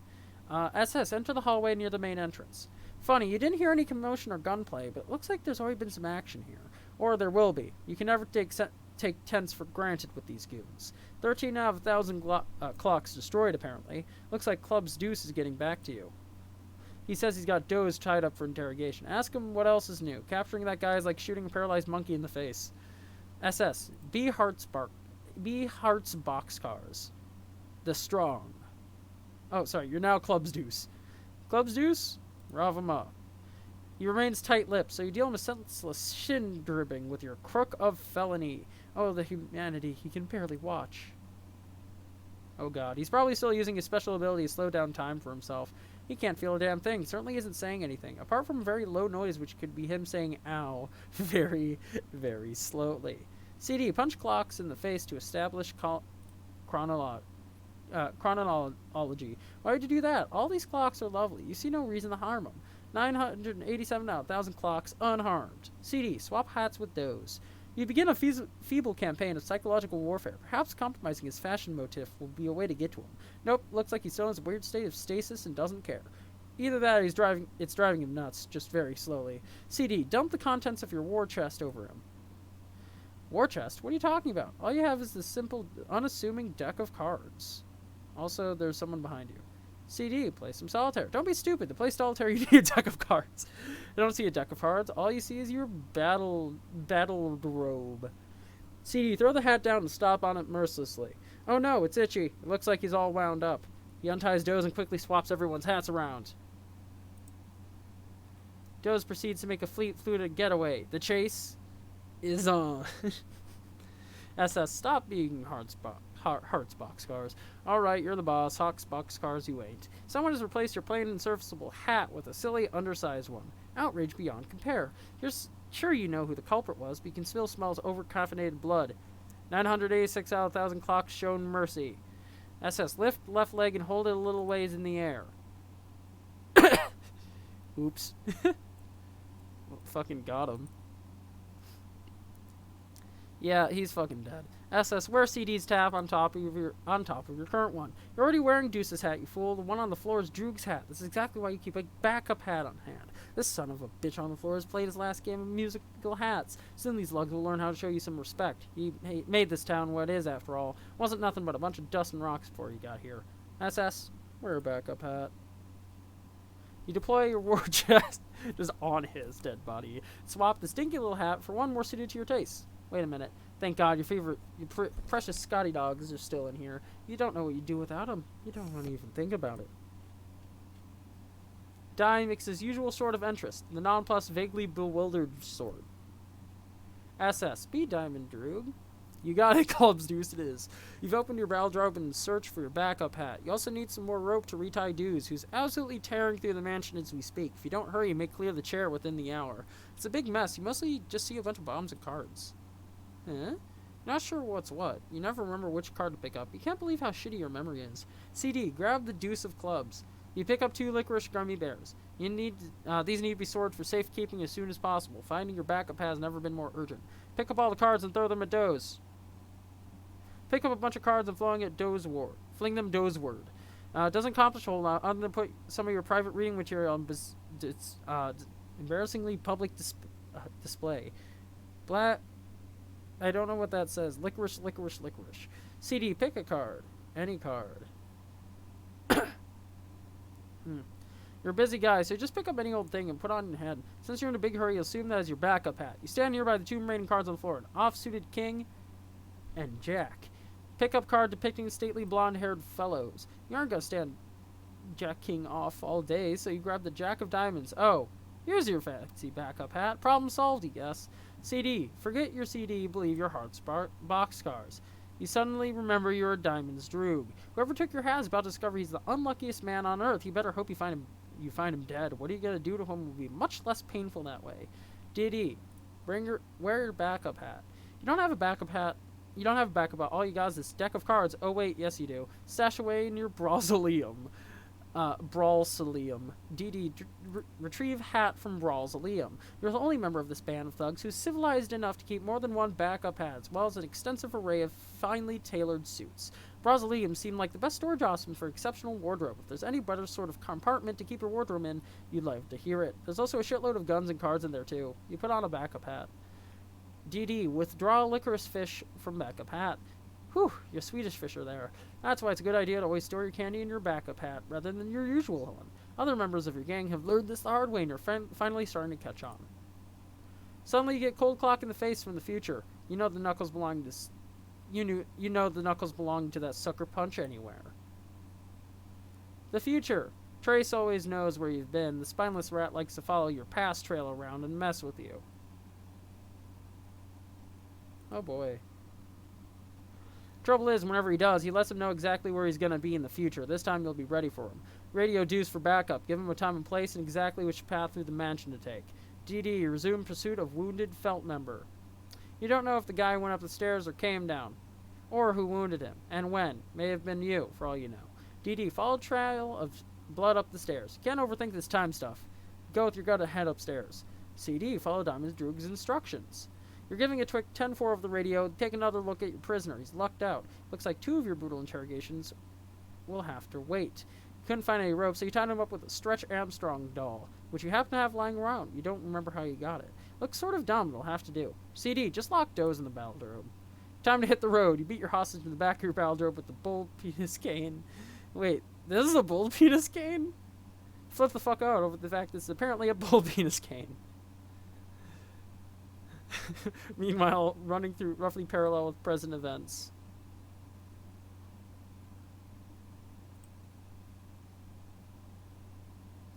Itchy always cheats, but he's always cheated for the last time. You're gonna jump to a timeline where he's dead. Looks like he's got what he deserved, but as usual, find yourself in a bit of a predicament.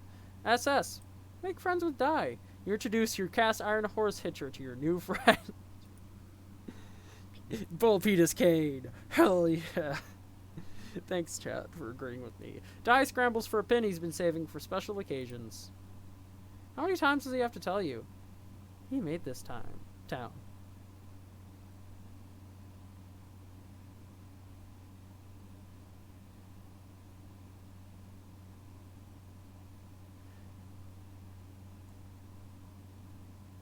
Yeah. HP, stop being SS. You do not stop being Heartspark Scars. You've made your way to the Felt's secret vault. It's bigger than you're expecting. You doubt you'll be able to rely on your usual safe cracking method, which is prying it from the wall with your bare hands. You'll have to think of something else. Do a silly dance. You just This is absolutely the most ridiculous thing you could possibly choose to do right now. I mean, come on. Why don't you take a closer look at the safe? Seriously, stop that. HB, pry the wall from the safe. Also HP hype, oh boy. That notion is even more ridiculous than the last one. Wait, who are you kidding? No, it isn't. Looks like the combination of the safe is entered via the handles of a clock, and you somehow doubt spinning the handles around manually is going to cut it. Knowing these guys, you gotta alter the flow of time itself to make it work. Which of course is bullshit. You think you'll just blow it up instead. Time to get Deuce on the radio. HB, deploy punchbox. You deploy the wrath tub. Jesus. HB, retrieve 2 of hearts from backup hat. You retrieve your pair of wax lips. Everyone tried to steal your wax lips. You would eat their eyeballs and deliver an angry lecture to their empty sockets. HB, peruse Red Cheeks magazine. Just glancing at it gives you palpitations. Literature for avid Cardio fictionados such as yourself, those burgeoning red humps, that mischievous little tail, the snug, welcoming clef. The saucy imagery is hard to beat, harder than what you beat inside your chest right now. Your heart is what you're beating. You beat it to Red Cheese magazine pretty regularly, you'd say. Hearts boxcars. Call clubs on the nearest card. You radio Deuce up on the 10-4 cards. Oh. God damn it. That makes sense. That makes sense. Let him know you need a powder monkey on the double. You hear ticking. It's not coming from the big clock above. You hope it's not what you think it is. Oh no, oh god. It's Biscuits. His oven timer is ticking. This is no good. Ugh, there he is. This idiot thinks his special oven transports him into the future by the amount he sets on the timer. Well, he's sorta right. But in reality, all that's happening is he's hiding in there and the timer's up, then pops out. Well, you guess he's relatively harmless if he's alone. You can take him. Which you really have to worry about is if he teams up with... Oh no. That ringing. That god-awful ringing. You can hear it. Eggs. Son of a fuck! Wait, what? Might as well just grab one of your axes and kill yourself now. Wait, why is there multiple of them?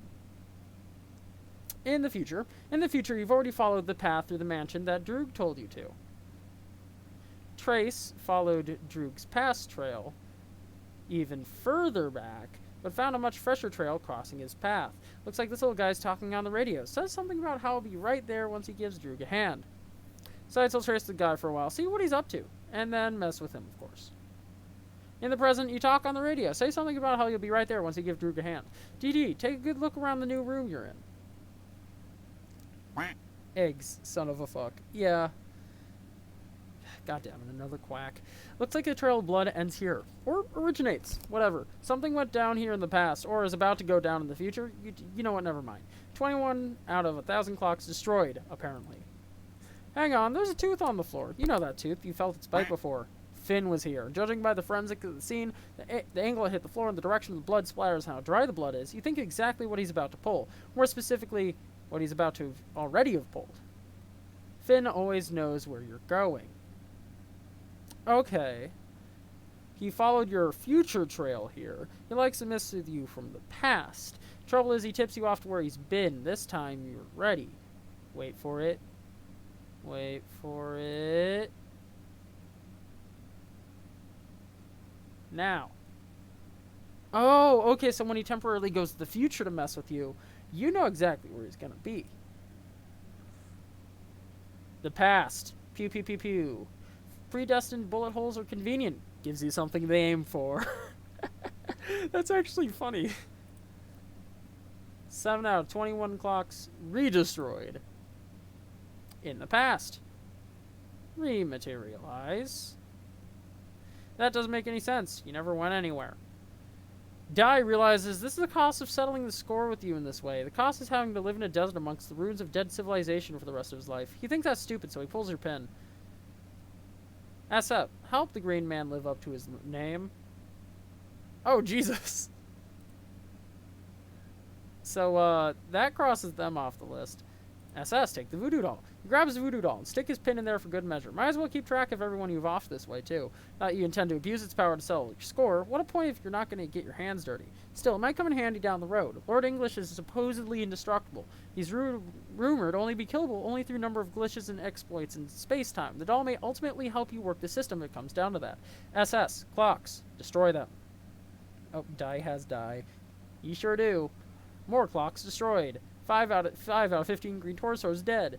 DD, follow blood trail downstairs and finish him off. Problem with that is he'll just see your future trail following him, and that'll be nothing but a loud invitation for him to mess with you some more. Besides, better leave him alive. You think you know where it'll lead you to. Just you need to be a little more subtle about tracing his blood trail. Keep your future trail out of his line of sight. SS, return to being Hearts boxcars. Spade Slick cannot return to being Hearts boxcars because obviously Diamond's Droog is too busy being Club's Deuce. You just watched Trace throw a punch in the thin air for some reason. That guy's awfully silly. Then he skulks off somewhere. You don't realize he's following Droog's past trail through the mansion until he gets to the point where it intersects with your trail, at which point he'll start following you. but we all realized it, because it's obvious and couldn't possibly be more clear. CD, implement nefarious scheme. You follow Droog's simple instructions, so simple even a forgetful nincompoop like you can remember. There's a blood trail on the floor that goes in a different direction than Trace went. You decide to follow it because that sounds like a really good idea to you. If there's something you were supposed to do after helping out Droog, you'll be damned if you remember what it was. Trace catches up to where you were. Okay, but you're already gone. All he sees is the long, gross, rubbery arm of your past trail stretching through the room. Finds his comrade tied up with the stretchy rubber arms of a small man, but there's nothing gross or unpopular about that in the least. Doze unslows himself and begins mumbling something feverishly about his hat. In the future... Oh. He set a bomb and put it under the hat. 7 out of 15 green torsos dead. Hell yeah. 107 out of 1,000 clocks destroyed. Finn makes his way through the mansion to get some help. He wonders where this little guy is going. Deuce's future trail is headed in the same direction he's headed by sheer coincidence. Finn decides to follow him for a bit, keep an eye on him. For as long as Deuce matches his, that is. That's pretty much no chance he's headed to the same place, though. That'd be statistically improbable. He's got no idea where these other goons are going up. What these other goons are up to here. Funny, their future trails end here. He's not going to stick around long enough to find out why. He's a bit too woozy from the blood loss to start out this mess anyway. CD. Follow the blood red road. It's uncanny. This little guy's matching Finn's route every step of the way. He must know something. Finn decides he's got to take him out. But he can't get a clear shot. Too dizzy. With all that C4 under Deuce's hat, firing would be a bad idea. Oh god, he's thought of everything. I'm clearly dealing with a criminal mastermind here. You stop to admire the gorgeous clock. It's so pretty. Too bad it's not ticking like so many of the clocks in this place. Not that you can blame them. There's so many clocks in this mansion who'd obviously be impractical to make sure they all work properly. Oh hey, look, a trail of blood. You think you'll start following it. HP, waste exactly 4 hours on this tomfoolery. You hate time travel, you hate time travel, you hate time travel, you hate time travel, you hate time travel, you hate time travel, you hate time travel, you hate time travel. Above, a spectator appeared at strike 4 and has been giggling at your foolishness for a number of minutes. Clover would have been particular to help you open this vault, at the cost of answering a few of his clever time riddles, needless to say. If only you thought to seek his help first, rather than charging like the silly brute you are into this deadly trap of stable and not so stable time loops. Mostly unstable, really. These guys are way too dumb to maintain even elementary looping stability for more than a couple iterations. If you weren't so preoccupied, Clover would tell you that you could use Crowbar's help to pry anything out of a time loop, stable or otherwise. Oh, that makes sense. If you weren't so preoccupied, and if he wasn't so dead. Hee hee. Stitch mothers himself in his shop. Guesses eggs and biscuits are roughhousing again because the fabric of space-time is tearing through something fierce on Lord English carry overcoat. This sort of thing is exactly why he keeps a backup coat. Always leaves Stitch with one of them. Any gang does well. Have an in-house doctor on hand, but if you deal with time travel, you better have a damn good tailor too. HB, call Spades for backup. Tell Slick to get his scrawny ass down to the vault. It's goddamn bedland down here. You tell him to ask Deuce for backup, but surprise, surprise, you know it to be found. Big surprise, you tell him. You tell him that was sarcasm. He says he knows. Slick says he'll be right there. He'll see if he can round up Droog for support. Droog says Deuce is tailing Finn. While he is tailing Deuce. He'll be there to help out boxcars as soon as he and Deuce take care of business with Stitch. Couldn't be simpler. Oh yeah, I also mentioned he pumped Finn full of lead so you can cross him off the list. You roger all that. In the past, Finn bists into Stitch's workshop blubbering something about watching out for the little guy who's about to come in here. He says to watch out because he's got a bomb in his head, which is undoubtedly quite volatile. Even a slight spark would surely set it off. Stitch sees Finn obviously in pretty bad shape and checks his effigy. Sure enough, the thing's in tatters. He should be just fine if he's patched up before he bleeds to death.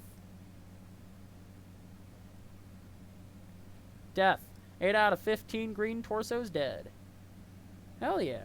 Okay, everybody out of the goddamn way. You got a hat full of bomb, a fist full of penis, and a head full of empty. Yeah, burst in thrusting bull penis cane. Stitch says drop the livestock knob and settle the hell down. He says you do realize C4 is a stable explosive and won't detonate with gunpowder, right? You say, oh. Did he sneak into Stitch's boutique? drop it and get in. Don't bleed on the suits. Stitch says, huh?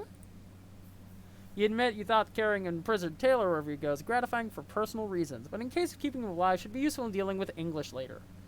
Okay. HB, prod idiots with red cheeks. Taking your smut out of hiding turned out to be a very bad idea. Now copies from the future are appearing left and right, and these clowns have their pals all over it. Slick, where the hell are you? SS, remove Crowbar's pin. Bonk. Huh? Crowbar is alive again. And a whole bunch of other stuff is different. You forgot this gang always seems halfway confident when he's running the show. Good news is you get to kill him again. Insert and quickly remove Snowman's pin. You have no idea how much you'd like to, but even you're not that crazy. Still, kinda tempting. Oh, loading. Loading? What's happening? 8. That's Snowman. Who is Snowman? That's Snowman. A mysterious lady who looks an awful lot like Rose's mother for some reason. Hold still, Slick.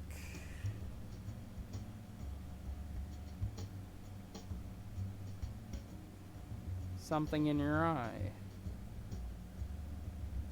Oh.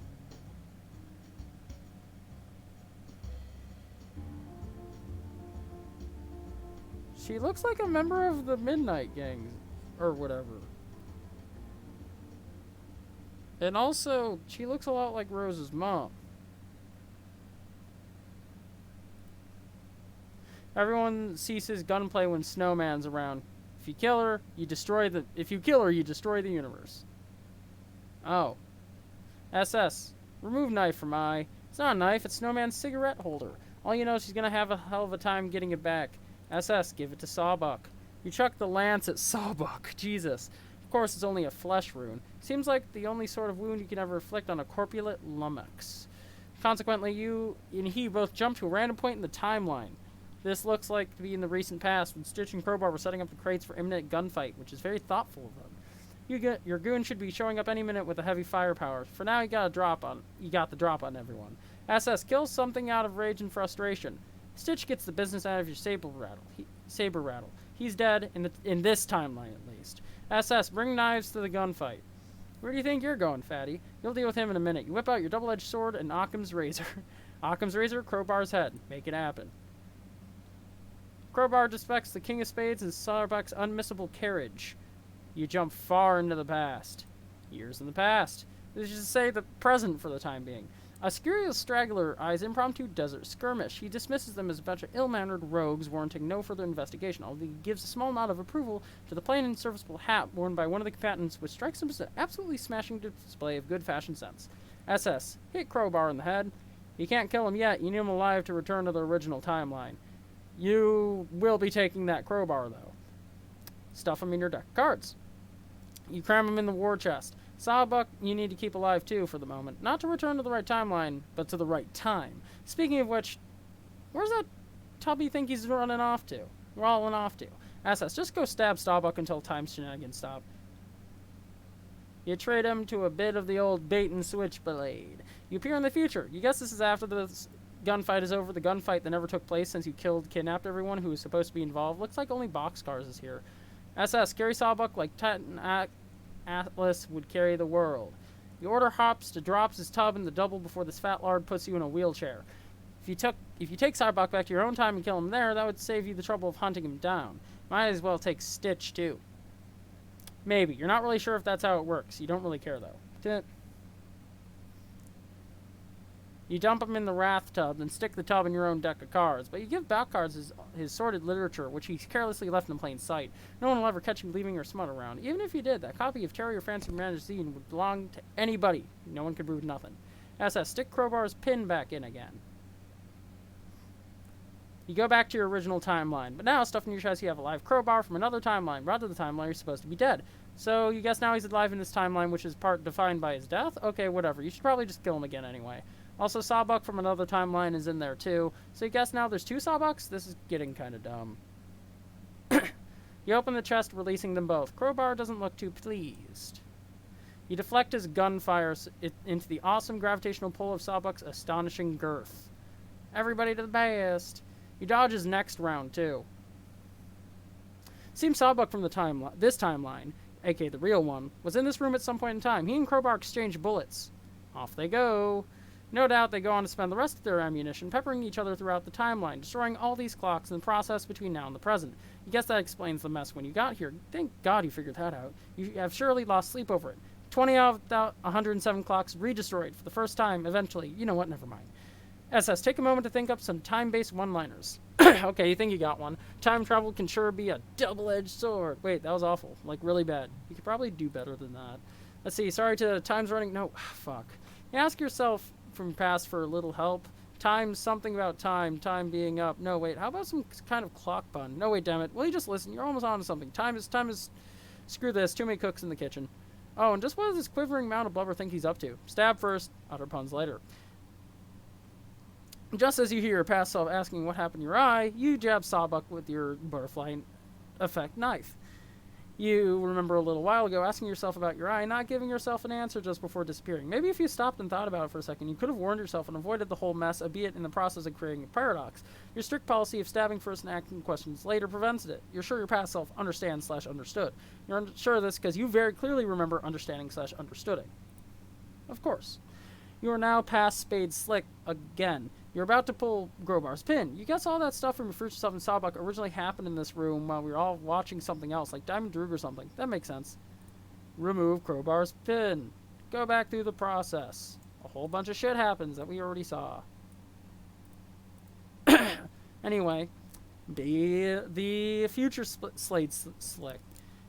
Being your future self is a lot more constructive because you get to do stuff you haven't already done. Looks like you're in the future. It's a bloody mess in here. The clocks are more bullet-ridden than ever. Seems Crowbar and both Sawbucks, have been decapitated. You're almost certain this is something you will be or were already responsible for, which of course means more time traveling. Looks like the tub and chest are gone, which means future you must have packed up and left already. Gotta take more note of these sorts of things so you know where you're gonna be in the timeline.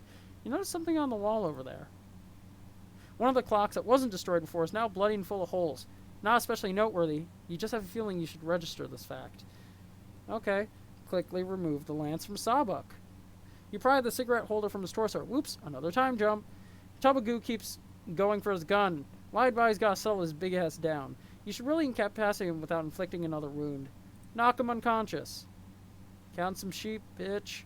Wait, the clock on the wall hasn't been destroyed yet, but it's about to be. It's ticking down to the time where it's stuck in the future. Maybe if you time it just right, you can end this whole mess in one fell slice. You even got an ice cold one-liner to dish out when the time comes. You've been working pretty hard on it. Wait for it. Wait for it. Hate to cut and... Wait, no, not yet. Wait for it. Hate to... No, wait. Hate to cut and... Damn it, not yet. Hate to cut and run. Shit. Hate to chop off all your heads with this sword. Sorry about that. My bad. Okay, so in that moment, the bodies aren't there. They appear. He decapitates all three of them, leaving their bodies in the past, bringing that one more to the... leaving all the bodies in the past, sending him to the future randomly twice, before and after, so he can pick up his war chest. Hell yeah.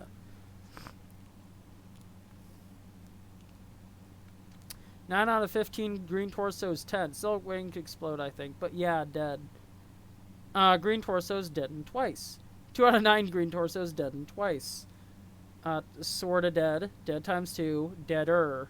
1 out of 5 green torsos dead for the first time. But it's an alternate universe torso, so you guess maybe it doesn't count. 7 out of 108 clocks gratuitously redestroyed. Grab the tub and chest and move on. This is all good enough of this nonsense. DD, call spades. Check up on Slick's status. Slick says he killed Crowbar again, Sawbuck twice, and Stitch once. You ask him if it was an alternative timeline Stitch. He says he guesses so. You say that doesn't count, so you got the real one here. He mutters some foul language that you can't quite make out. We can tell you tell him never mind, hurry down and meet you at the vault. He says he took some damage from Snowman. You say you know. You're having some FGs made up of yourselves with your backup hats. Deuce brought Slick crumpled backup hat, which he wound up with somehow. Not sure what happened to Deuces. Boxcar is obviously tied up at the moment, so you can't get your hands on his just yet. Slick says he got both of his hats and he'll be down ASAP. You say, all right. Oh, yeah, he's got both their hats and he'll be down ASAP. He says, in the meantime, see what you can do about this eye. Have Stitch patch up the effigy. Get to work, Thread Monkey. Have the right eye patched up. Damn it.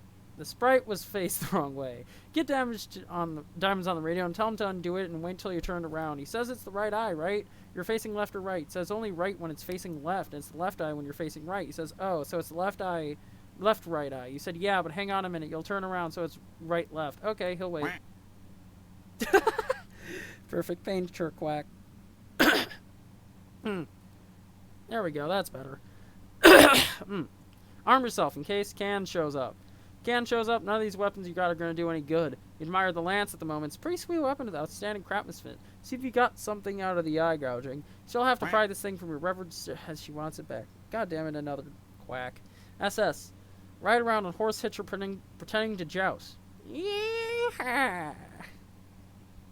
Ow, shit. She's there. She's not there. Can't believe she saw you horsing around like that. You'll never live this down.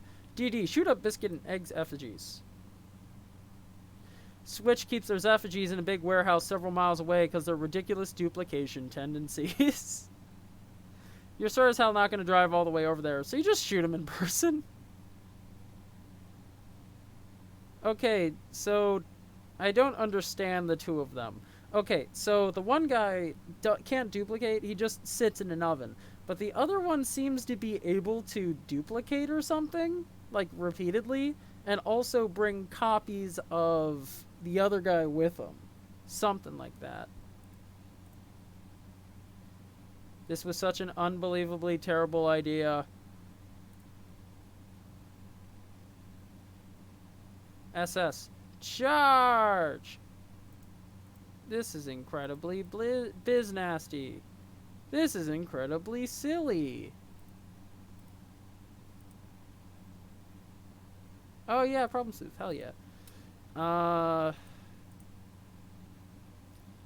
Meanwhile, in the present, that blows up, so they're definitely dead. Start whacking things with the crowbar. Oh, it's the egg timer. First thing you do is whack Egg's egg timer. You do this because, of course, you know that Crowbar's crowbar will destroy any temporal artifact and completely negate its effect on the timeline. Okay, so apparently, I think the egg timer lets you go back in time or something? Flash. HB, attempt to eat the eggs. Your attempt was an overwhelming success. Jesus Christ, HB. How? Yo. Biscuits is looking a tad snug in his muffin tray. He thinks about time to pick a broom stall in his bottle. His dough will live to rise another day. See you in the future, suckers. Crowbar, Biscuits oven, make it happen. You deal the oven and wicked flogging, but not much happens. The oven doesn't really have any magical time properties to be negated. Draft travels in the future at a rate of 1 second per second, like everyone else. CD, put dynamite in the oven. Set the bomb off to go off in a few seconds, when both it and Biscuits are released from it in a few hours. CD, turn up the heat on Biscuits' oven. Pretty sure this oven doesn't actually work. So you just wheel it off somewhere in the mansion so it can go to explode in peace. In the future, bonk. 12 out of 15 green torsos dead. Probably some more clocks destroyed too. So the only people left are a semi-alive Stitches in one of the things, and the big muscle dude. I don't know what his power is yet. Can somebody please explain the egg timer, if there's ever an explanation, thanks? Because, like, he has super speed because he experiences time fast. He can experience time really slow. He can read future trails, where people are going to go in the future. He can read where people are from the past. He can read where people are going to be in the future. He can read where people are going to be in the past. He's a mischievous little dude we don't know about yet. He has a voodoo doll that, depending on if the pin is in the doll or not, it kills them, and it changes the timeline based off of them existing or not, or them being alive or dead or something. Crowbar can destroy time-related artifacts / pry anything out of a time loop. He repairs the timeline. Anytime he gets hit, gets randomly teleported throughout time. he, unless that's, one of these is Crowbar. I don't know what he does. I forgot who that is. Those two, he has a weird egg timer that does BS. Egg timer lets him time travel. Oh, okay. So he just makes a fuck ton of light loops. He has an oven. Again, we don't know what these two do. We don't know what he does, that one, and also this person apparently just destroys the universe if you kill her. So SS used Crowbar to try to pry the safe open. Since your expert safecracker apparently spent the last 5 or 6 hours being totally useless, figured it's time to take things in your own hands, huh? What's the little fellow worked up about? Clover insists that you would consider using that to pry open the vault with ever so much bad luck. It's like breaking 1,000 mirrors all at once, the sort of mirrors that tick and have numbers and tell them and stuff. There's a work kind of mirror to break, luck-wise. Politely ask Clover to remain calm. He outright refuses and starts doing a really frisky jig. Doody doody doody doody doody doody doody doo. He's began spanning a fanciful series of riddles illuminating the true path to opening the vault. Mysterious music fills your ears as your mind assumes the shape of a pretzel. Doody doody doody. The sound of music was sounding if you're listening to it right now. Did he ask Clover for the ultimate river? He asked Clover to open the safe. What is this? Hee hee, you think you can shoot Clover? He is so lucky, the gun will probably jam or something predictable like that. Nice try, though. You just start whacking him with a newspaper instead. You don't have to be all that unlucky to get whacked around with a newspaper. It's kind of a gray area. Check personal ads and periodical. Oh, boy. Her gray area explode. No clothes, no shape, no crow. God damn it. This isn't a real newspaper. It's just a wrapper for your private solar-dead literature, which no one can ever see. Oh, it's slipping out a bit. Your appetite for monochrome beauties is nearly on public display. Gotta keep a lid on that smut, especially with Clover around. Suddenly, the whole vault room is shaking. You wonder what it could be. Sounds suspiciously like Kane is about to plow through the wall, Kool-Aid Man style. Cans is about to plow through the wall, Kool-Aid Man style. Pray to God that's not Cans about to plow through the wall, Kool-Aid Man style. All of a sudden, Cans plows through the wall, Kool-Aid Man style. Resist the urge to yell, oh yeah. Oh no. Okay. Oh, he literally punched him into next week. He punches you into next week. You find yourself going about your business a week later. Looks like you're doing a little grocery shopping. You're a bit confused, having no memory of the previous week. You have no idea what's on your grocery list. Are you out of milk? What kind of produce do you need stock upon? It's all a little overwhelming. Makes things worse. There's Sweet Bro and there's a selection of too many prices and values. Oh, fuck. HB, use Egg's body as bait for Cans. Torso flail. You flail the torso Cans word and attempt to placate him with the red meat. Ooh, red meat, you say. Torso flail. Gobbles the torso. Ah, yes. Battle techniques. My favorite. Okay. So, he punches him just out. It doesn't work. Cans clocks boxcars entirely out of the current calendar year. He lands in a totally different, outdated calendar. Looks like this one's themed the spirited horses. You'll be up to your ass in horses for a whole year. Just great. This is what you need to be doing. Farming all those goddamn horses. Fucking pain in the ass. SS, ignore him and just pry the safe open. You don't care what the consequences are. You're gonna crack open the safe and be done with it. This whole intermission is starting to get a little punchy anyway. So it seems that everyone's dead, including his pals. Massive release of temporal distortion from the vault transports you to a highly unfavorable timeline. Looks like the entire mansion was leveled, except for the vault and its enclosure. Everyone's dead except for you and you know who. But at least the safe's open. Yeah, that's a plus. So yeah, 1,000 out of 1,000 clocks destroys. 14 out of 15 green torsos dead. 3 out of 4 black scufflaws offed. SS, enter the vault. There's nothing here except for opening in the floor. There's a door with a keyhole, and you have a feeling you know how to open it. You only wonder why English's treasure would be locked behind a door with a spade on it. Dramatically use the spade key. You guess this is what the spade key was used for this entire time. You dramatically wield the spade key in a matter-of-fact manner. Peek inside the keyhole. What keyhole? It was clearly a barcode scanner all along. Like, you know, they kind of sweep groceries over at supermarkets? That reminds you should really do some shopping next week. I'm not going to peek inside, because lasers blind to your one eye. Oh, wait, use a rules card for blackjack. This was never a problem, because there's clearly a barcode printed on your rules card for blackjack, as well as your arm, but there's nothing wrong with a little redundancy, you guess. SS, get on with it. Huh? It's been shot. Snowman. Oh, are you looking for this? Well, come and get it, you conservative she-witch. Snowman's black inches, no doubt, have been responsible for more than a few red cheeks. Oh, she took your arm. Rude. Slam. Flip your sprite.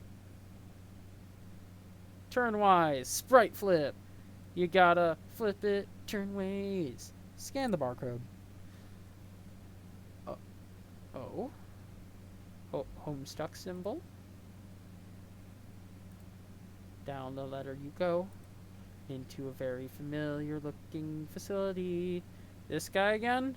It's been a long time. What? Hey kid. Hey you. What the fuck? Boggle mysteriously of the shenanigans. And you reduce colossal waste of time. End intermission. And that's the end of the intermission. That's it. You know what? Let's not. So that's where we're ending it for tonight. Thank you, everyone who watched, for watching. Well, at least we're reading Homestuck. Probably gonna end the stream after a little bit too. But, yeah, thank you for watching. It was, ooh.